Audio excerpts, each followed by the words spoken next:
Hello. इस video में हम लोग रेशियो के जो तुम्हारे क्वेश्चन की प्रॉब्लम है वो, ठीक है, और नंबर सिस्टम के जो क्वेश्चन की प्रॉब्लम है वो दोनों सॉल्व करते हैं। इसकी दो वीडियो मिलेंगी तुमको। अभी क्या है कि रेशियो में कुछ क्वेश्चन, 2 या 3 क्वेश्चन जो है मुझे आए नहीं हैं, ठीक है। नंबर सिस्टम में तुमने शायद 125 नंबर तक क्वेश्चन सॉल्व किए हैं। जब तक उसके आगे का सलूशन बेचोगे तब वो सेकंड पार्ट में ऐड हो जाएगा, और जो रेशियो के दो तीन क्वेश्चन हमको नहीं आए हैं वो तुमको उसी में बता देंगे, ठीक है। चलो, 61 नंबर क्वेश्चन तुमको नहीं आया, 61 नंबर क्वेश्चन देखो। 61 नंबर क्वेश्चन क्या बोल रहा है? कह रहा है कि दूध तथा पानी के 40 लीटर मिश्रण में, ठीक है, दूध तथा पानी के 40 लीटर मिश्रण में दूध का पानी से अनुपात जो है वो 7:1 है। कितना है? 7:1 है। तो कह रहा है कि दूध तथा पानी का अनुपात 3:1 करने के लिए मिश्रण में कितनी पानी की मात्रा मिलानी होगी। क्या मिला रहा है? पानी, यानी कि पानी मिला रहा है। उसने दूध मिलाया, दूध की मात्रा चेंजमेंट नहीं की, ठीक है। तो देखो ज़रा क्या कह रहा है, दूध तथा पानी के 40 लीटर मिश्रण में, ठीक है, दूध और पानी का कॉम्बिनेशन है, वो भी कैसा है? 40 लीटर मिश्रण है, ठीक है। तो देख लेंगे ज़रा, मिल्क है और क्या है? वाटर है, ठीक है। तो दूध तथा पानी के 40 लीटर मिश्रण में दूध का पानी से अनुपात, दूध का पानी से अनुपात यानी 7:1 है। अगर 7 लीटर दूध है तो 1 लीटर क्या पानी है। इसके बाद कह रहा है कि दूध तथा पानी का अनुपात 3:1 करने के लिए, यही अनुपात हमको बनाना क्या है? हमको ये 3:1 अनुपात करना है, ठीक है। दूध तथा पानी का अनुपात 3:1 करने के लिए मिश्रण में कितनी पानी की मात्रा मिलानी चाहिए। कह रहे ये पानी जो है कितना डालेंगे इसमें, ये पानी जो है कितना हम लोग डालेंगे ये बताना चाह रहा है वो, ठीक है। ये पूछना चाह रहा है मतलब कि पानी कितना डालेंगे। तो यानी कि पानी की मात्रा चेंज हो रही होगी। पानी की मात्रा क्या हो रही होगी? चेंज हो रही होगी, क्योंकि दूध के साथ उसने कोई भी छेड़खानी नहीं की। दूध जितना पहले था उतना बाद में भी है। रेशियो ज़रूर चेंज हुआ है। रेशियो क्यों चेंज हुआ है? पहले 7:1 का रेशियो था, बाद में 3:1 का रेशियो हो गया। इसका मतलब क्या है? पानी मिलाया गया तभी तो रेशियो चेंज हुआ है। तो रेशियो चेंज तो हुआ है पानी के कारण, लेकिन दूध की मात्रा जितनी पहले रही होगी बाद में भी तो दूध की मात्रा उतनी रही होगी, ठीक है। तो देख लेते ज़रा। तो हमारे हिसाब से टोटल मिक्सचर कितना था? 7:1 यानी कि 8 था। हमारे हिसाब से टोटल मिक्सचर कितना था पहले? 8। और सवाल में कितना दे रखा है? 40 लीटर मिश्रण में। तो हमारे हिसाब से टोटल मिश्रण है 40। एक बराबर कितना आ जाएगा? 5 के। एक बराबर 5 के, तो 7 बराबर 35 के। 7 बराबर कितना हो जाएगा? 35 के, ठीक है। 7 बराबर कितना हो जाएगा? 35 के। यानी कि पहले की दूध की मात्रा और बाद के दूध की मात्रा दोनों आपस में क्या होंगी? समान होंगी। हमारे हिसाब से पहले दूध कितना था? 35 लीटर था, मान लो। हमारे हिसाब से पहले दूध कितना था? 35 लीटर। अब कितना है? अब भी तो उतना ही रहेगा। दूध की मात्रा तो चेंज हुई नहीं है, दूध हमारा उतना ही रहेगा। यानी 3 बराबर कितना होगा? 35 के। यानी कि 3 बराबर कितना हो जाएगा? 35 के हो जाएगा, ठीक है। 3 बराबर कितना हो जाएगा? 35 के हो जाएगा। 3 बराबर 35 के, तो 1 बराबर क्या हो जाएगा? 3 बराबर 35 के 1 बराबर क्या होगा? 35/3। तो 1 बराबर यानी इसके बराबर 1 बराबर 35/3। और पानी कितना है? देखो यहाँ पे पानी कितना है? 1। तो पानी की मात्रा कितनी हो जाएगी? 35/3 हो जाएगी। ये तीन चीज़ समझ में आ गई? कितनी हो जाएगी? 35/3 हो जाएगी पानी की मात्रा, ठीक है। कितनी हो जाएगी? 35/3। अब देखो पहले कितना पानी था, देखो पहले यहाँ पे देखो 35 लीटर था, ये कितना था? एक, क्योंकि 1 बराबर 5 निकला था, तो ये 5 लीटर पहले पानी था, मतलब पहले लीटर 5 लीटर पानी था। अब कितना पानी हो गया? 35/3 लीटर पानी हो गया। पहले था 5 लीटर, अब कितना? 35/3। कितना पानी मिलाया गया है? तो 35/3 माइनस का क्या कर लोगे? 5, ठीक है। तो देखो ज़रा, 35/3 माइनस का 5, सॉल्व कर लो। 35/3 को क्या लिख सकते हो? भाग दो जरा, क्या आ जाएगा? 3 एकम 3, और 3 एकम 3 2 बच जाएगा। 11 से 2/3 माइनस का 5, यही हो जाएगा। 11 से 2/3 माइनस का 5, ठीक है। तो 11 से 5 घटा कितना आया? 11 से 5 घटाओगे कितना आ जाएगा? 6। तो 6 से ही 2/3, इसका आंसर हो गया। तो कितना पानी मिलाना पड़ेगा? 6 से ही 2/3 लीटर पानी हमको मिलाना पड़ेगा। आगे समझ में, इजी क्वेश्चन था ये, इस टाइप के क्वेश्चन कर चुके हो, बस सही बेटे में आ रहा है इसलिए तुम्हारा दिक्कत होगा तुमको, ठीक है। तो कुछ क्वेश्चन में था नहीं वैसे, ठीक है। चलो अब हम लोग बात करते हैं 62 नंबर क्वेश्चन की, ठीक है। 62 नंबर क्वेश्चन भी तुमको नहीं आया इसमें। बाकी देखो इसमें आए तो तुमको बहुत सारे क्वेश्चन नहीं थे, लेकिन बाद में तुमने अटैम्प्ट मारे तो बाद में तुम्हारे सही हो गए थे क्वेश्चन, ठीक है। देखो 50 नंबर, 61 नंबर, 62, 64, 65, कोई भी क्वेश्चन तुमने अटैम्प्ट नहीं मारे थे। 6 क्वेश्चन गलत थे, इसके बाद तुमने दोबारा सॉल्यूशन भेजा तो उसमें सब सही थे, केवल 61 और 62 नंबर हमारा बचा था बताने के लिए। चलो हम लोग 62 नंबर क्वेश्चन पे आते हैं। वो क्या कह रहा है, कह रहा है किसी बॉक्स में 1 रुपये तथा 50 पैसे के कुल मिलाकर 240 सिक्के हैं और उनके क्रमानुसार मानों में अनुपात जो है वो 13:11 का है, तो 1 रुपये के सिक्के कितने ये हमको बताने हैं, ठीक है। 1 रुपये के कितने सिक्के हैं, ठीक है। तो ज़रा नोट कर लेते हैं। 1 रुपये के हैं और 50 पैसे सिक्के, किस अनुपात में है ये, 13:11, यानी कि 1 रुपये के 13 सिक्के हैं और 50 पैसे के 11 सिक्के हैं। टोटल कितने सिक्के हमारे अनुसार, हमारे हिसाब से टोटल अनुसार है 24, और सवाल में टोटल कितने सिक्के हैं 240, तो 1 बराबर 10 के। क्या पूछ रहा है, 1 रुपये कितने सिक्के हैं, 13 इंटू 10, 130 सिक्के हैं। कितने, 130 सिक्के, आंसर हो जाएगा। कितने इजी क्वेश्चन है ये क्वेश्चन नहीं आया तुमको। इस प्रकार से जाने कितने क्वेश्चन नीचे वाला इससे कठिन कठिन क्वेश्चन है वो आ गया तुमको, अजीब हो तुम भी। चलो ये तो हो गया 62 नंबर क्वेश्चन, ठीक है। चलो इसके बाद हम बात करते हैं 71 नंबर क्वेश्चन की। 71 नंबर क्वेश्चन जो क्या बोल रहा है, कह रहा है कि 1980 रुपये को ABC में इस प्रकार बांटे गए हैं कि A का आधा भाग, B का 1/3 भाग और C का 1/6 आपस में सब समान है। यार ये क्वेश्चन तुमको मतलब रेशियो, मतलब कि स्टार्टिंग चैप्टर नहीं आ रहा है तुमको, मतलब स्टार्टिंग में जो एक्सरसाइज है तुमको वो रेशियो बनाना नहीं आ रहा है, इसका मतलब दोबारा भी अटैम्प्ट नहीं किया इसको तुमने, तो इनके मतलब रेशियो का पार्ट 2 तुमने दोबारा अटैम्प्ट ही नहीं किया, तुमने अटैम्प्ट करना चाहिए था। देखो A का आधा यानी 1/2, A इंटू 1/2 लिखोगे यानी A/2 हो जाएगा। A का आधा भाग, B का 1/3 भाग और C का 1/6 भाग, सभी आपस में कैसे बराबर है, सभी आपस में समान है, नहीं बराबर है। इसका मतलब क्या है, रेशियो निकालने की जरूरत ही नहीं। इसका मतलब ये है कि A का मान 2 है जब इस प्रकार से लिखा होता है ना, तो B का मान 3 है और C का मान कितना, 6 है। हमारे हिसाब से टोटल धन कितना होगा, A का 2 है, B का 3 है और C का 6 है। टोटल धन के जोड़ो कितना होगा, 6, 3, 9, 10, 11। हमारे हिसाब से टोटल जो धन है कितना है, 11। हमारे हिसाब से टोटल धन है 11 और सवाल में कितना, 1980। 1980 है, काट लो उसको 11 से, काटो 11 कम 11 और कितना बचेगा ये, 8, 11, 88, 88, 180, एक बराबर आ गया 180 के। हमें क्या बताना है, हमें बताना B का मान बताना है। 180 इंटू 3, 180 इंटू 3, 18, 6, 18, 54, यानी कि 540 रुपये। हमें B का मान बताना था, 540 आंसर हो गया, ठीक है। ये क्वेश्चन बताने लायक तो नहीं था, दूसरी बार अटैम्प्ट मारते तो बताने ना पड़ता हमको, ठीक है। तो अटैम्प्ट मारा करो यार, क्वेश्चन पूछ तो लेते हो, कौन कौन से गलत है नंबर बता दिया करो, ठीक है। अटैम्प्ट मारा करो यार उनको, कोई वीडियो का मन होता है अटैम्प्ट मार दोगे, दूसरी वीडियो का कोई ध्यान ही नहीं रहता तुमको। चलो अब बात करते हैं तुम्हारा कौन सा नंबर है ये, 92 नंबर, 92 नंबर की बात करते हैं। देखो 92 नंबर क्वेश्चन है, बहुत ही अच्छा क्वेश्चन है ये, ठीक है।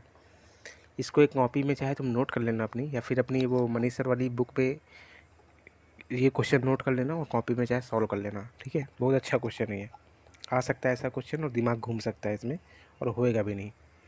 चलो देखो 92 नंबर क्वेश्चन क्या कह रहा है, कह रहा है वह न्यूनतम पूर्णांक क्या होगा जिसे 6:7 के दोनों पदों में से घटाया जाए, जिससे परिणाम, देखो अगर ये पूछ लेता, ये चीज़ ना लिखी होती कि 16:21 से कम अनुपात आए, तब तो तुम लगा लेते, वही चीज़ कर रहे होगे, आंसर निकाल रहे होगे, ठीक है।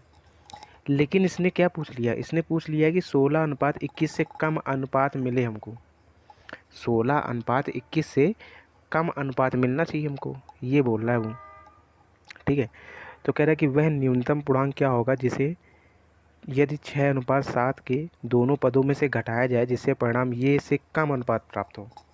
इसका मतलब कम अनुपात प्राप्त हो, इसका मतलब हमें पता है कितना प्राप्त करना है, इससे एक कम कर लो, 15:20 प्राप्त करना है। अब ये क्वेश्चन ऐसे बन जाएगा कि वह न्यूनतम पूर्णांक क्या होगा, वह न्यूनतम पूर्णांक क्या होगा जिसे यदि 6:7 के दोनों पदों में से घटाया जाए तो परिणाम 15:20 मिल जाए, 15:20 मिल जाए। ये क्वेश्चन बन गया, आप कर लो इसको, बिल्कुल इजी क्वेश्चन है। ठीक है, तो देखो ज़रा कैसे होगा। देखो कह रहा है कि इसको देखो पहले बेसिक तरीके से बता देते हैं। तो 6 माइनस का एक्स है, हमने क्या घटाया जाए, तो 6 में से हमने सोचा कि एक्स घटाया जाए और 7 में से एक्स घटाते हैं तो हमको क्या मिलना चाहिए, 15/20 मिलना चाहिए। कितना मिलना चाहिए, 15/20। काट लो इसको, 5 से 15, 5 चौका 20, तिरक गुणा करा के एक्स का मान निकाल लो। या फिर दूसरा मेथड है डायरेक्ट, यानी कि 6/7 में क्या घटाया जाए, यानी इसमें से क्या घटा दें और इसमें से क्या घटा दें जिससे कि हमको 15/20 मिल जाए। 5 से 15 और 5 चौका 20, यानी कि 6 में से क्या घटाओगे, ए ऑप्शन अगर लेते हैं, 6 में से 5 घटाओगे बचेगा ऊपर 1, ख़त्म हो गया ऑप्शन। 6 में से 4 घटाओ बचा 2, ख़त्म ऑप्शन। 3 लेते हैं, 6 में से 3 घटाओ क्या हो जाएगा, 6 में से अगर 3 घटाओगे तो क्या आ जाएगा 3, और 7 में से 3 घटाओ क्या आएगा 4, 3/4। तो आंसर हो गया हमारा, सी ऑप्शन आंसर हो गया। ठीक है, बहुत ही अच्छा क्वेश्चन था ये।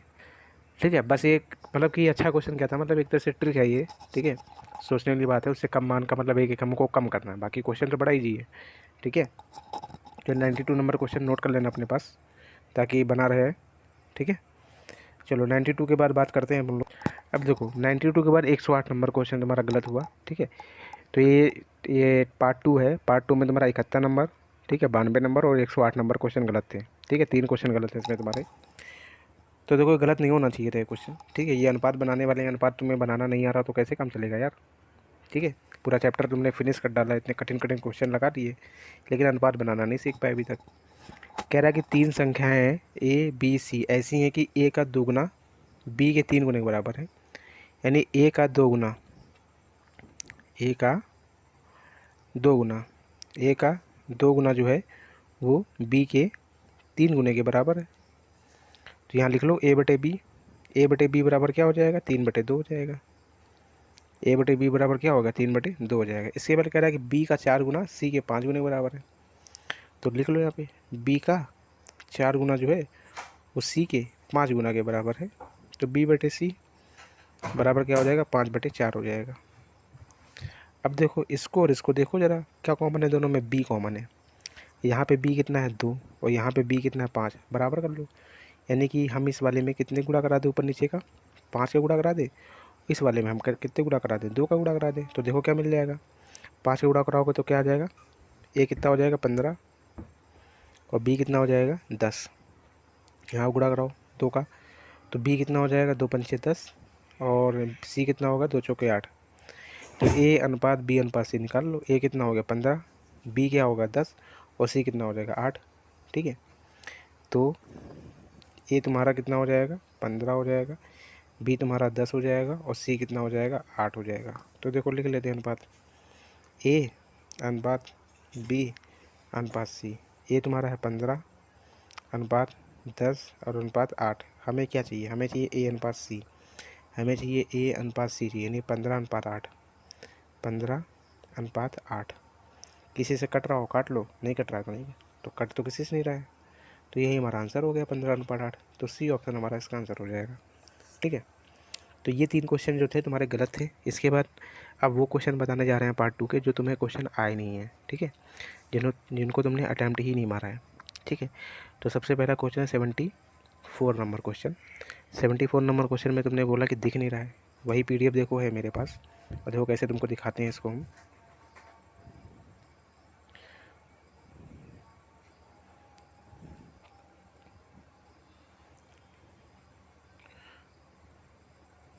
चलो देखो ये क्वेश्चन है 74 नंबर। ठीक है, सीधा ऐसे बोला करो ना कि हमें आया नहीं है। ठीक है, ये बहाना क्यों बनाते हो कि दिख नहीं रहा है, वही PDF खोले, कोई अलग से PDF अलग से फ़ोटो नहीं खींची हमने। ठीक है, तो देखो क्या कह रहा है कह रहा है कि एक सड़क निर्माण करने वाले ठेकेदार ने 25 मजदूरों को काम पर लगाया, उसे उस काम के लिए 5500 रुपये मिलते हैं। मतलब कोई ठेकेदार था, ठीक है, तो 25 मजदूरों को लेके आया गांव से पकड़ के, कहता भैया काम है, ठीक है, उसका पैसा देंगे, चलो काम करो चल के। तो 25 मजदूर टोटल आए, ठीक है, तो उसमें से कुछ लेडीज़ थी और कुछ जेंट्स थे, तो टोटल मजदूर थे 25। टोटल मजदूर कितने थे? 25 थे, ठीक है।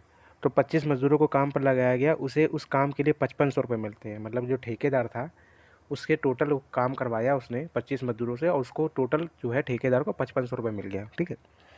5500 रुपये तो मिल गया। उसके बाद क्या कहता है कि 20%, मतलब जिसमें से 20% रखने के बाद, मतलब कि ठेकेदार ने 5500 रुपये का 20% जो रुपया था वो अपने पास रख लिया, और 80% पैसा मजदूरों में बांट दिया, ठीक है। तो ठेकेदार भी तो कुछ कमाएगा यार, गाँवों से पकड़ पकड़ के ला रहा है मजदूरों को, भला उसका मेहनत का काम नहीं है, लेकिन बुद्धि का काम है ना, ठीक है। डील करना लोगों से, काम करवाना, लोगों से निकलवाना, किस तरह से काम निकलवाना, ठीक है। तो इस सब का भी पैसा लेगा वो, तो ठेकेदार भी तो कुछ लेगा। तो ठेकेदार को तो फ्री फंड के पैसे मिल गए। तो 20%, 5500 का 20% तो मिल गया किसको? ठेकेदार ने रख लिए अपने पास। इसके बाद जो 80% पैसा बचा, 20% बट 20% तो रख लिया अपने पास, कितना परसेंट पैसा बचा? 80%। तो जो 80% पैसा बचा वो मज़दूरों में उसने बांट रखा है, ठीक है। जो 80% पैसा बचा है वो मज़दूरों में बांट रखा है, ठीक है। तो यानी कि पैसा बांटा कितना गया? पैसा बांटा कितना गया? पैसा जो बांटा गया है वो बांटा गया हमारा 5500 का 80% रुपया ही बांटा गया है। 5500 का 80% रुपया है वही बांटा गया है। तो देख लेते हैं 5500 का 80% कितना होगा, निकाल लेते हैं। 5500 का 80% निकालोगे तो 5500 का 80% निकालो ज़रा, कितना आ जाएगा? 2 जीरो से 2 जीरो कैंसिल, जब इसको मल्टीप्लाई कराओगे तो आ जाएगा 4400 रुपये। यानी कि कुल मिला के क्या निकल गया? नहीं, 4400 रुपये उसने मजदूरों में बांटे, ठीक है। 4400 रुपये जो है, ठीक है, ठेकेदार ने मजदूरों में बांटे हैं, ठीक है। इसके बाद कह रहा है कि यदि पुरुष तथा स्त्री के मजदूरों का अनुपात, यानी कि उनकी संख्या का अनुपात, ठीक है, पुरुष यानी कि मेल और औरत यानी कि फीमेल रख लेते एफ से। तो देखो ये कह रहा है यदि पुरुष तथा स्त्री मजदूरों का अनुपात जो है इतना है, यानी संख्या 2:3 है, ये है मजदूरों की संख्या एक तरह से, ये क्या है? संख्या, ठीक है। तो कह रहा है यदि पुरुष तथा स्त्री मजदूरों का अनुपात इतना है तथा उनकी मजदूरी यानी कि रुपया उनको कितना मिल रहा है, यानी कि रुपए यानी कि मजदूरी है, ये मजदूरी कितनी है? मजदूरी है 5:4 के। इसका मतलब समझ रहे हो क्या है?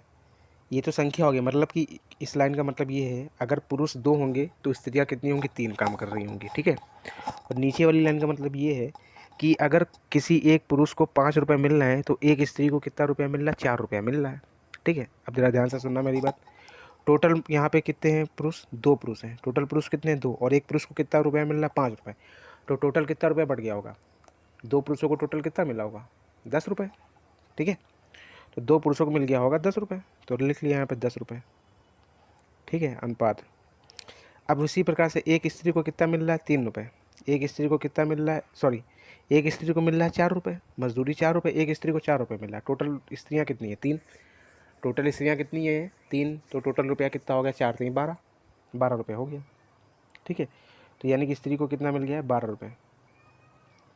ये आया है क्या? टोटल रुपया आया। टोटल कितना रुपया बांटा है? किसने? ठेकेदार ने। तो हमारे हिसाब से टोटल कितना बांटा है?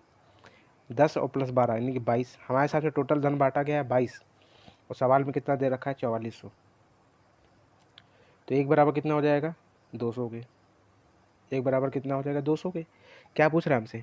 कह रहा है कि बताओ कि सभी स्त्री की मजदूरी कितनी है। तो सभी स्त्री की मजदूरी कितनी है हमारे हिसाब से? 12। सारी स्त्रियों की मजदूरी कितनी है? 12। एक बराबर 200 के, तो 12 बराबर 12×2 = 24, यानी 2400 रुपये। यानी कि सभी मजदूरों, सभी स्त्री मजदूरों की जो मजदूरी है वो कितनी है? 2400 रुपये। यानी कि सारी स्त्रियाँ, यानी कि 24 मजदूरों में जितनी स्त्रियाँ गई थी, ठीक है, उन सभी स्त्रियों को टोटल कितना धन मिल बांटा गया है? 2400 रुपये बांटा गया है, ठीक है। अगर ये पूछता कि बताओ एक स्त्री को कितना रुपया मिला है, तो एक स्त्री को कितना मिला? 4। तो हम निकालते 4 बराबर, एक बराबर 200 के, तो 4 बराबर 800 के, यानी एक स्त्री को 800 रुपये मिल रहा है। एक स्त्री को कितना मिल रहा है? 800 रुपये। अगर यही पूछ लेता कि ये बताओ अच्छा एक पुरुष को कितना रुपये मिल रहा है, तो एक पुरुष को मिल रहा है 5 रुपये। एक बराबर 200 के, तो 5 बराबर 1000 के, यानी कि पुरुष को 1000 रुपये मिल रहा है काम करने का, और स्त्री को 800 रुपये मिल रहा है। ठीक है। चलो ये तो हो गया हमारा 74 नंबर क्वेश्चन जो तुमको नहीं आया था। ठीक है, अब बात करते हैं 85 नंबर और 86 नंबर। ठीक है, तो 85 नंबर और 86 नंबर क्वेश्चन अभी हमको नहीं आया है। ठीक है, तो अभी तो फ़िलहाल हम देख रहे हैं उसको। ठीक है, लगा रहे थे, काफ़ी कोशिश की, अभी तक नहीं आया है। शायद ये एक्स वाला क्वेश्चन है, उसको एक्स से तो हो रहा है वो क्वेश्चन, एक्स मान के कर रहे हैं उस टाइप का, तो उस टाइप का तो हो रहा है, तो काफ़ी लेंदी जा रहा है। ठीक है, बता तो देंगे तुमको, दोनों तरीके से बताएंगे, लेकिन अभी उसका कुछ शॉर्टकट मिल जाए तब बता देंगे। ठीक है, 85 नंबर और 86 नंबर क्वेश्चन। उसके बाद हम बात करते हैं 84 नंबर, नहीं 89 नंबर क्वेश्चन की। 89 नंबर क्वेश्चन भी तुमको नहीं आया है। ठीक है चलो 89 नंबर क्वेश्चन क्या बोल रहा है, कह रहा है कि एक व्यक्ति ने 8600 रुपये अपने 5 बेटे, 4 बेटियों तथा 2 भतीजों के बीच बांटे। यदि प्रत्येक बेटी को भतीजे का 4 गुना तथा प्रत्येक बेटे को भतीजे का 5 गुना भाग मिले तो प्रत्येक बेटी का हिस्सा बताना है। देखो 89 नंबर जो क्वेश्चन है जस्ट वैसे ही क्वेश्चन है जैसे भी मजदूरों वाला बताया है, बिल्कुल सेम कॉन्सेप्ट है। ठीक है, तो देखो ज़रा, कह रहा है कि एक व्यक्ति है, उसके यहाँ, ठीक है, 5 क्या है, बेटे हैं। ठीक है, 4 बेटियां हैं और 2 भतीजे हैं, 2 भतीजे हैं। 5 बेटे 4 बेटी, यानी टोटल 9 प्रोडक्ट उसने कैलेंडर छाप रखे अपने, समझ रहे हो, 9 कैलेंडर छाप रखे, 5 बेटे और 4 बेटियां। ठीक है, बहुत बड़ी बात है 9 कैलेंडर। तो देखो क्या कह रहा है, एक व्यक्ति ने 8600 रुपये अपने 5 बेटे, 4 बेटियों तथा 2 भतीजों के बीच बांट दिए। ठीक है, इसके बाद कह रहा है कि प्रत्येक बेटी को, ठीक है, प्रत्येक बेटी को, तो प्रत्येक बेटी को जो है वो भतीजे का 4 गुना पैसा मिलता है। भतीजे कितना गुना मिलता है, 4 गुना पैसा मिलता है। तो यहाँ से हम लोग रेशियो निकाल लेते हैं, तो बेटी अपॉन में भतीजे, बेटी अपॉन में भतीजे बराबर कितना हो जाएगा, 4/1। यानी कि बेटी को मिल रहा है 4 रुपये तो भतीजों को मिलेगा 1 रुपये। इसी प्रकार से दूसरा कॉन्सेप्ट देखो, दूसरी लाइन बोल रहा है कि प्रत्येक बेटे को भतीजे का 5 गुना पैसा मिलता है। प्रत्येक बेटे को भतीजे का 5 गुना पैसा मिलता है। तो देखो प्रत्येक बेटे को, ठीक है, भतीजे का 5 गुना पैसा मिलता है, भतीजे का जो है 5 गुना पैसा मिलता है। तो बेटे बटे भतीजे, बेटे बटे भतीजे बराबर कितना हो जाएगा, 5/1। इस लाइन का मतलब क्या है, इस लाइन का मतलब ये है कि बेटे को 5 रुपये मिलता है तो भतीजे को 1 रुपये मिलता है। इस लाइन का मतलब ये। अब इन दोनों में कॉमन क्या है, देखो यहाँ पे है बेटी और भतीजे और यहाँ पे क्या है, बेटे और भतीजे, तो दोनों में कॉमन क्या, भतीजा। तो यहाँ पे भी भतीजे को 1 रुपये मिल रहा है और यहाँ पे भी भतीजे को, 1 रुपये और यहाँ पे भी भतीजे को 1 रुपये मिल रहा है, यानी कि रेशियो हम निकाल सकते हैं। तो रेशियो निकाल लो, बेटे अनुपात बेटी अनुपात भतीजे, सीधा लिख लो, बेटे का कितना 5 है, भतीजे का कितना है, या बेटी का कितना 4 है और भतीजे का कितना 1 है। तो 5:4:1 का रेशियो बन जाएगा। ठीक है, ठीक है, तो ये रेशियो बन जाएगा, बना लेते हैं रेशियो हम लोग। ठीक है, तो देखो ज़रा,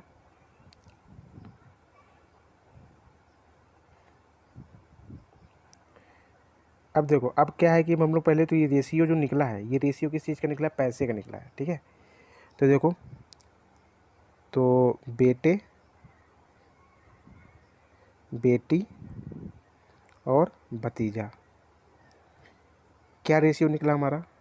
ठीक है, हमारा रेशियो क्या निकला था, हमारा निकला था, ये समझो धन का रेशियो एक तरह से निकला है 5:4:1। इस लाइन का मतलब ये है, अगर बेटे को 5 रुपये मिल रहा है, एक बेटे को, 5 बेटों की बात नहीं कर रहा है, सिंगल बेटे की बात है, रेशियो में से सिंगल का निकलता है। तो एक बेटे को 5 रुपये मिल रहा है तो एक बेटी को 4 रुपये मिलेगा और एक भतीजे को कितना मिलेगा, 1 रुपये मिलेगा। ठीक है, अब देखो टोटल बेटे कितने हैं, 5, टोटल बेटे कितने, 5 हैं। ये प्रत्येक को धन मिला है, ये क्या है, ये प्रत्येक को धन है, प्रत्येक को धन है ये। अब ये क्या निकालेंगे, टोटल धन, टोटल धन कितना बट गया, यहाँ से क्या निकालेंगे हम लोग, टोटल निकालेंगे। ठीक है, तो एक बेटे को मिल रहा है 5 रुपये, तो बेटे टोटल कितने, 5, तो टोटल पैसा कितना बच जाएगा, 25 रुपये। एक बेटी को मिल रहा है 4 रुपये, एक बेटी को मिल रहा है 4 और टोटल बेटियाँ कितनी, 4, तो 4 से को 16 रुपये बट गया। एक भतीजे को मिल रहा है 1 रुपये, टोटल भतीजे कितने, 2, तो कितना पैसा बढ़ गया, इतना बढ़, टोटल कितना धन हमारे हिसाब से बांटा गया है, 25 + 16 + 2, 25 + 16 + 2, जोड़ो जरा इसको, कितना आ जाएगा? 43 आ जाएगा। कितना आ जाएगा? 43। हमारे हिसाब से टोटल धन बटा है 43, और सवाल में कितना बड़ा? 8600 रुपये। तो 43 बराबर 8600 रुपये, तो 1 बराबर 200 के। 1 बराबर कितने हो जाएगा? 200 के। अब 1 बराबर 200 के निकला, लेकिन क्वेश्चन क्या पूछ रहा है जरा? कह रहा कि प्रत्येक बेटी को कितना पैसा मिल रहा है। तो प्रत्येक बेटी को कितना मिला? 4 रुपये। प्रत्येक बेटी को मिला 4 रुपये। तो 1 बराबर 200 के, तो 4 बराबर 800 रुपये, नहीं प्रत्येक बेटी को 800 रुपये मिला है। अब यही क्वेश्चन पूछ लेता कि अच्छा बताओ कि बेटियों को टोटल कितना धन बांटा गया है, तब हम किस में मल्टीप्लाई कराते? तब हम मल्टीप्लाई कराते 16 में। 1 बराबर 200 के, तो 16 बराबर निकालते, 16 दूना 3200 रुपये जो है वो बेटियों में बट गया। ठीक है, तो ये लास्ट में क्या पूछ रहा है, ये बड़ा सोचने वाली बात है। ठीक है, बड़ा ध्यान से देखने वाली बात है, ये क्या पूछ रहा है। तो प्रत्येक का हमारा अनुपात है, ये ऊपर है, प्रत्येक को कितना रुपया मिला। ये क्या अनुपात है? ये टोटल अनुपात है कि टोटल कितना रुपया बढ़ गया लोगों में। ठीक है, तो इस क्वेश्चन का आंसर क्या हो जाएगा? प्रत्येक का पूछ रहा है, तो प्रत्येक बेटी को 4 रुपये मिल रहा है, तो 4 से मल्टीप्लाई कराएंगे। 1 बराबर 200 तो 4 बराबर 800 रुपये, यानी प्रत्येक बेटी को 800 रुपये मिलेगा। ठीक है, बिल्कुल जस्ट वैसे ही क्वेश्चन है, कुछ भी चेंजमेंट नहीं था। ठीक है, चलो ये हमारा था 89 नंबर क्वेश्चन। इसके बाद तो मैं नहीं आया, 106 नंबर क्वेश्चन नहीं आया। देखते हैं ज़रा 106 नंबर क्वेश्चन क्या है। चलो 106 नंबर क्वेश्चन की बात करते हैं। देखो क्या कह रहा है, कह रहे कि 50 लीटर मिश्रण में दूध तथा पानी का जो अनुपात है वो 5:3 है। ठीक है, मिल्क और वाटर जो है वो हमारा 5:3 के अनुपात में है। ठीक है, 5:3 के अनुपात में है। कह रहा है इसमें से 10 लीटर मिश्रण निकाल लिया गया है। इसमें से 10 लीटर जो है वो मिक्सचर जो है निकाला गया है। अब मिक्सचर निकाला गया मतलब कि दूध और पानी दोनों के साथ निकलेगा। तो टोटल पहले कितना था? 50 लीटर मिक्सचर था। पहले कितना था? टोटल 50 लीटर था, लेकिन अब 10 लीटर निकाल लिया गया है। 10 लीटर निकाल लिया तो कितना लीटर बचा होगा? 40 लीटर बचा होगा बर्तन में। तो हमारे हिसाब से बचा है 40 लीटर। हमारे हिसाब से कितना बचा है? 40 लीटर। ठीक है, अब ज़रा एक चीज़ गौर करना, जो हम बात बताने जा रहे हैं। जैसे तुम चाय बनाते हो भगोने में, ठीक है, तो भगोने में चाय बनाते हो, तो मान लो चाय तुमने बनाया तो उसमें दूध और पानी का कुछ ना कुछ अनुपात होगा। मान लेते हैं कि दूध और पानी का अनुपात है 5:3। ठीक है, अब तुम 1 कप चाय निकाल लो, 1 कप चाय निकाल लो, तो क्या उसमें रेशियो बदल जाएगा? नहीं बदलेगा, क्योंकि चाय वो पूरी मिक्स हो चुकी है। चाय में वो दूध और पानी जो है पूरा मिक्स हो चुका है, वो मात्रा नहीं बदलेगी। यानी चाय जितनी मीठी है उतनी मीठी रहेगी। तो है नहीं कि भगोने की चाय ज़्यादा है तो उसमें ज़्यादा मीठी रहेगी, और कप में कम चाय है तो उसमें कम मीठी रहेगी, ऐसा तो होता नहीं है। मिक्सचर का यही तो रूल है, यानी कि जितना जो है मिल गया एक बार तो वो उतना ही रहेगा। चाहे उसको 1 चम्मच में निकालो तब भी चाय उतनी मीठी रहेगी, वो रेशियो वही रहेगा। ठीक है, तो इसी प्रकार से 10 लीटर अगर मिक्सचर हमने निकाल लिया है तो रेशियो हमारा वही रहेगा। ठीक है, रेशियो में कोई भी चेंजमेंट नहीं आएगा। तो हमारे हिसाब से कितना मिक्सचर बचा है? 40 लीटर। और सवाल में 5 + 3 यानी 8, 8 बराबर 40 और 1 बराबर 5 के। 1 बराबर 5 के मतलब 25 लीटर क्या हो जाएगा? मिल्क हो जाएगा। 5 से 15 लीटर क्या हो जाएगा? तुम्हारा दूध हो जाएगा। अभी 10 लीटर मिक्सचर निकालने के बाद उसने किया क्या है? उसने क्या किया है कि पानी 10 लीटर मिला दिया है। ये 10 लीटर मिक्सचर निकाला, उसकी जगह पे क्या मिला दिया? पानी मिला दिया है।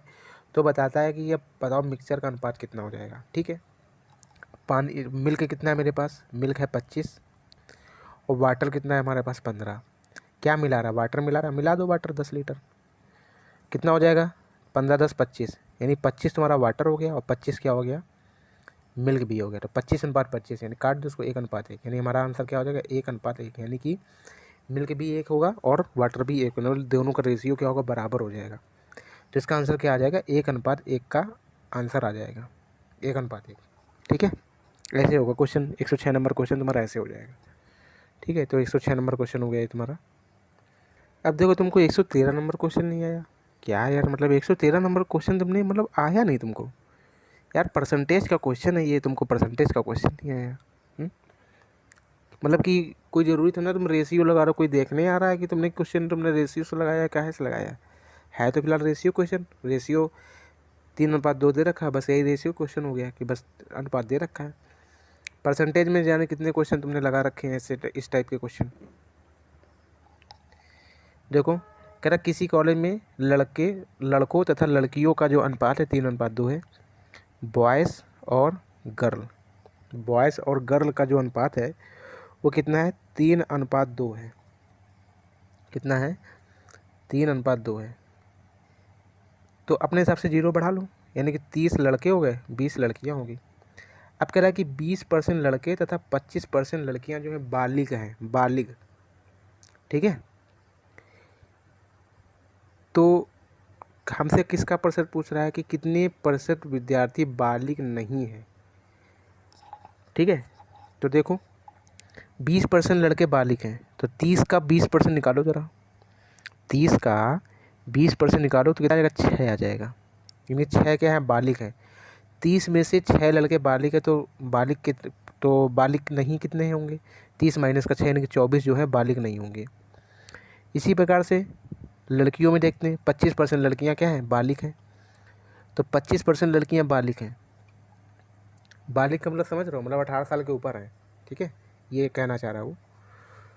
तो 25% जो लड़कियां हैं वो बालिग है, नहीं 18 साल के ऊपर है। नहीं 20 का 25% निकालोगे, 25 गुना 50 नहीं 500, और 2 0 से 2 0 कट देंगे 5। यानी कि 20 में 5 अगर लड़कियां बालिग हैं तो बालिग नहीं कितनी होंगी, 15। हमारे हिसाब से टोटल ये 24 और 15 ये बालिग नहीं है। टोटल जोड़ो कितना आ गया, 5 4 9 39। हमारे हिसाब से टोटल है 39 लड़कियाँ, 39 टोटल विद्यार्थी कितने, 39 हैं जो बालिग नहीं है। 39 बालिग नहीं है, कितने में से, टोटल कितने थे, टोटल क्लास की स्ट्रेंथ कितनी थी, 50। तो क्या निकाल लेंगे, 39 बालिग नहीं है, कितने में से, 50 में से, इसलिए 100 में से। तो 50 दूना 100 यानी कि 39 दूना कितना हो जाएगा, 78। यानी 78% लोग जो है वो बालिग नहीं है। ठीक है, इस टाइप के क्वेश्चन कितने लगा रखे हैं तुमने, छात्रवृत्ति वाले क्वेश्चन थे। इतने को छात्रवृत्ति मिलती है, तो बताओ कितने विद्यार्थियों को छात्रवृत्ति नहीं मिलती है। इस टाइप के क्वेश्चन तुमने लगा रखे हैं बहुत सारे। उसी टाइप का क्वेश्चन है कि नहीं है, फर्जी छोड़ रखा है तुमने। चलो बात करते हैं 115 नंबर क्वेश्चन की। 115 नंबर क्वेश्चन भी नहीं आया तुमको, देखते हैं ज़रा क्या बोल रहा है 115 नंबर क्वेश्चन। देखो 115 नंबर क्वेश्चन क्या बोल रहा है। कह रहा है कि एक प्रकार के द्रव में 20% जल है और दूसरे प्रकार के द्रव में 35% जल है। यदि पहले द्रव के 10 अंश और दूसरे द्रव के 4 अंश को मिलाकर एक गिलास में डाला जाता है, तो बताइए कि गिलास के मिश्रण में कितना जल होगा। ये पढ़ के तो ऐसा लग रहा होगा कि एलिगेशन का क्वेश्चन है, लेकिन एलिगेशन में 3 चीज़ें पता होनी चाहिए थी। ठीक है, अगर रिवर्स एलिगेशन भी होता तो उसमें भी हमें किसी की वैल्यू पता होनी चाहिए, लेकिन किसी की वैल्यू तो पता नहीं है जिससे कि हम 20 की वैल्यू निकाल सकें। ठीक है, तो देखो ज़रा, कह रहा है कि 2 प्रकार के हैं पात्र हैं, मान लो पहला पात्र है और दूसरा पात्र है। पहले पात्र के 10 अंश हैं, यानी 10 लीटर समझ लो एक तरह से, और दूसरे पात्र में मान लो 4 लीटर, एक तरह से ये समझ सकते हो कि पहले द्रव में 10 अंश है और दूसरे द्रव में 4 अंश है। मतलब लीटर के हिसाब से भी समझ सकते हो कि अगर पहले बर्तन में 10 लीटर का मिक्सचर है टोटल, तो दूसरे बर्तन में 4 लीटर मिक्सचर है। इसके बाद कह रहा है कि एक प्रकार के द्रव में, नहीं पहले प्रकार के द्रव में 20% जल है, तो 10 का 20% निकाल लो। यानी पहले बर्तन में 20% जल है, तो 10 का टोटल मिक्सचर है 10, 20% है जल, निकालो जरा कितना आ जाएगा, 2 आ जाएगा, यानी कि 2 जल है इसमें। और दूसरे प्रकार के द्रव में कितना परसेंट जल है, 35%, तो 4 का 35% निकाल लो। तो निकालो जरा इसको, 4 से काटोगे तो हो जाएगा 25, और 5 पंजे 25, 5 7 35, 7/5। यानी कि पहले मिक्सचर में 2 जल है और दूसरे मिक्सचर में 7/5, यानी कि पहले मिक्सचर में 2 लीटर जल है और दूसरे में 7/5 लीटर जल है। तो हमसे कह रहा है कि बताओ कि तो 4 अंश मिलाकर एक गिलास में डाला, मतलब कि दोनों, अगर ये दोनों को, इन दोनों को अगर एक गिलास में मिला के डाल दिया जाए, एक ही मिक्सचर में डाला जाए, तो कह रहा है कि टोटल जल कितना हो जाएगा, टोटल जल कितना परसेंट है दोनों को मिलाकर। तो हमारे हिसाब से टोटल जल कितना है, 2 और प्लस का 7/5। ठीक है, जोड़ लो जरा। तो 7/5 प्लस का 2, 7/5 और प्लस का 2, जोड़ो जरा। 7/5 और प्लस का 2 जल है, तो 5 17/5 है, नहीं 17/5 जल है। ठीक है, तो 17/5 जल है। 17 टोटल जल कितना है, 17/5 कितने में से, टोटल मिक्सचर कितना है, 10 प्लस का 4 14, और इंटू कितना 100। हल कर लो जरा इसको। 17 बटे क्या हो जाएगा, 5 आ जाएगा नीचे। ठीक है, तो क्या होगा, इंटू 5 हो जाएगा ये इस तरह से। अब इसका काट तो इसको, 5 दूना 10, 7 दूनी 14 और 2 सत्ते 14 और 2 कम 2 0, यानी 170/7 आ जाएगा। 170/7 आ जाएगा। 7 का भाग दे दो उसमें, तो 7 दूनी 14 और कितना बचेगा 3, 7 चौक 28 और 2 बचेगा 24, सही 2/7% टोटल जल है। ठीक है, तो कह रहा है कि बताओ टोटल जल कितना है। तो उस गिलास के मिश्रण में टोटल कितना परसेंट जल है, तो टोटल 24 सही 2/7% जल है। ठीक है, तो सी ऑप्शन इसका सही हो जाएगा। ठीक है, इसके बाद देखो 117 नंबर 122 नंबर भी क्वेश्चन तुमको नहीं आया था, हमको भी नहीं आया, मतलब कि पार्ट 2 में 85 नंबर 86 नंबर, इसके बाद 117 नंबर 122 नंबर, ये 4 क्वेश्चन अभी हमको भी नहीं आए। आ जाएंगे, मैं खुद ही बता दूंगा, नेक्स्ट वाली वीडियो बनाऊंगा उस पर बता दूंगा। ठीक है, अभी क्योंकि ये रेशियो और एज दोनों को, सॉरी रेशियो और नंबर सिस्टम दोनों को मिला करके प्रॉब्लम बताई मैंने। ठीक है, वही वीडियो बना रहे हैं, बाकी जो नेक्स्ट वीडियो इसका मिलेगा, ठीक है, उसमें ये क्वेश्चन जो है इंक्लूड कर देंगे, हो सकेगा अगर आ जाएंगे तो। चलो अब हम लोग 123 नंबर क्वेश्चन की बात करते हैं। क्या कह रहा है, कह रहा है कि किसी मिश्रण में दूध व पानी का जो अनुपात है वो 5:4 है। यदि उसमें से 18 लीटर मिश्रण निकाल कर उसमें उतना ही पानी डाल दिया जाए। ठीक है, अभी जैसा पिछला क्वेश्चन आया था सेम वैसे ही क्वेश्चन है।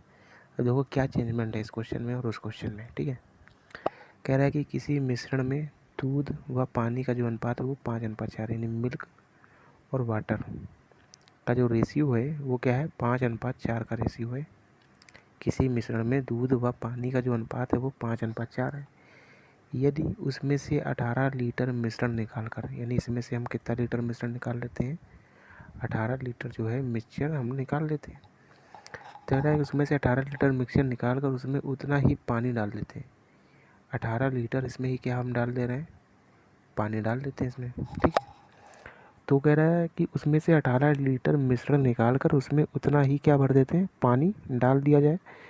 तो अब जो है दूध व पानी का जो अनुपात है, मिल्क और वाटर का जो अनुपात है वो कितना हो जाता है, 5:13 हो जाता है। तो हमको बताना है जो प्रारंभ में जो मात्रा है, यानी प्रारंभ में जो कितना लीटर मिश्रण हमने लिया था, ये हमको पता करना है कि प्रारंभ में कितना लीटर मिश्रण था मेरे पास, यहाँ पे जो है वो जो मिक्सचर है मेरे पास टोटल कितना था। अभी जो हम लोगों ने इसके पीछे क्वेश्चन हल किया है वहाँ पे हमको मालूम था क्या कि टोटल मिक्सचर कितना है। ठीक है, वहाँ पे हमको ये वाली चीज़ मिसिंग थी, ये चीज़ हमको निकालनी थी अनुपात। बाकी पूरा क्वेश्चन वैसे ही था और ये हमें मालूम था कितना हमें दे रखा है। अब लेकिन ये क्वेश्चन वैसे ही बिल्कुल उल्टा हो गया है।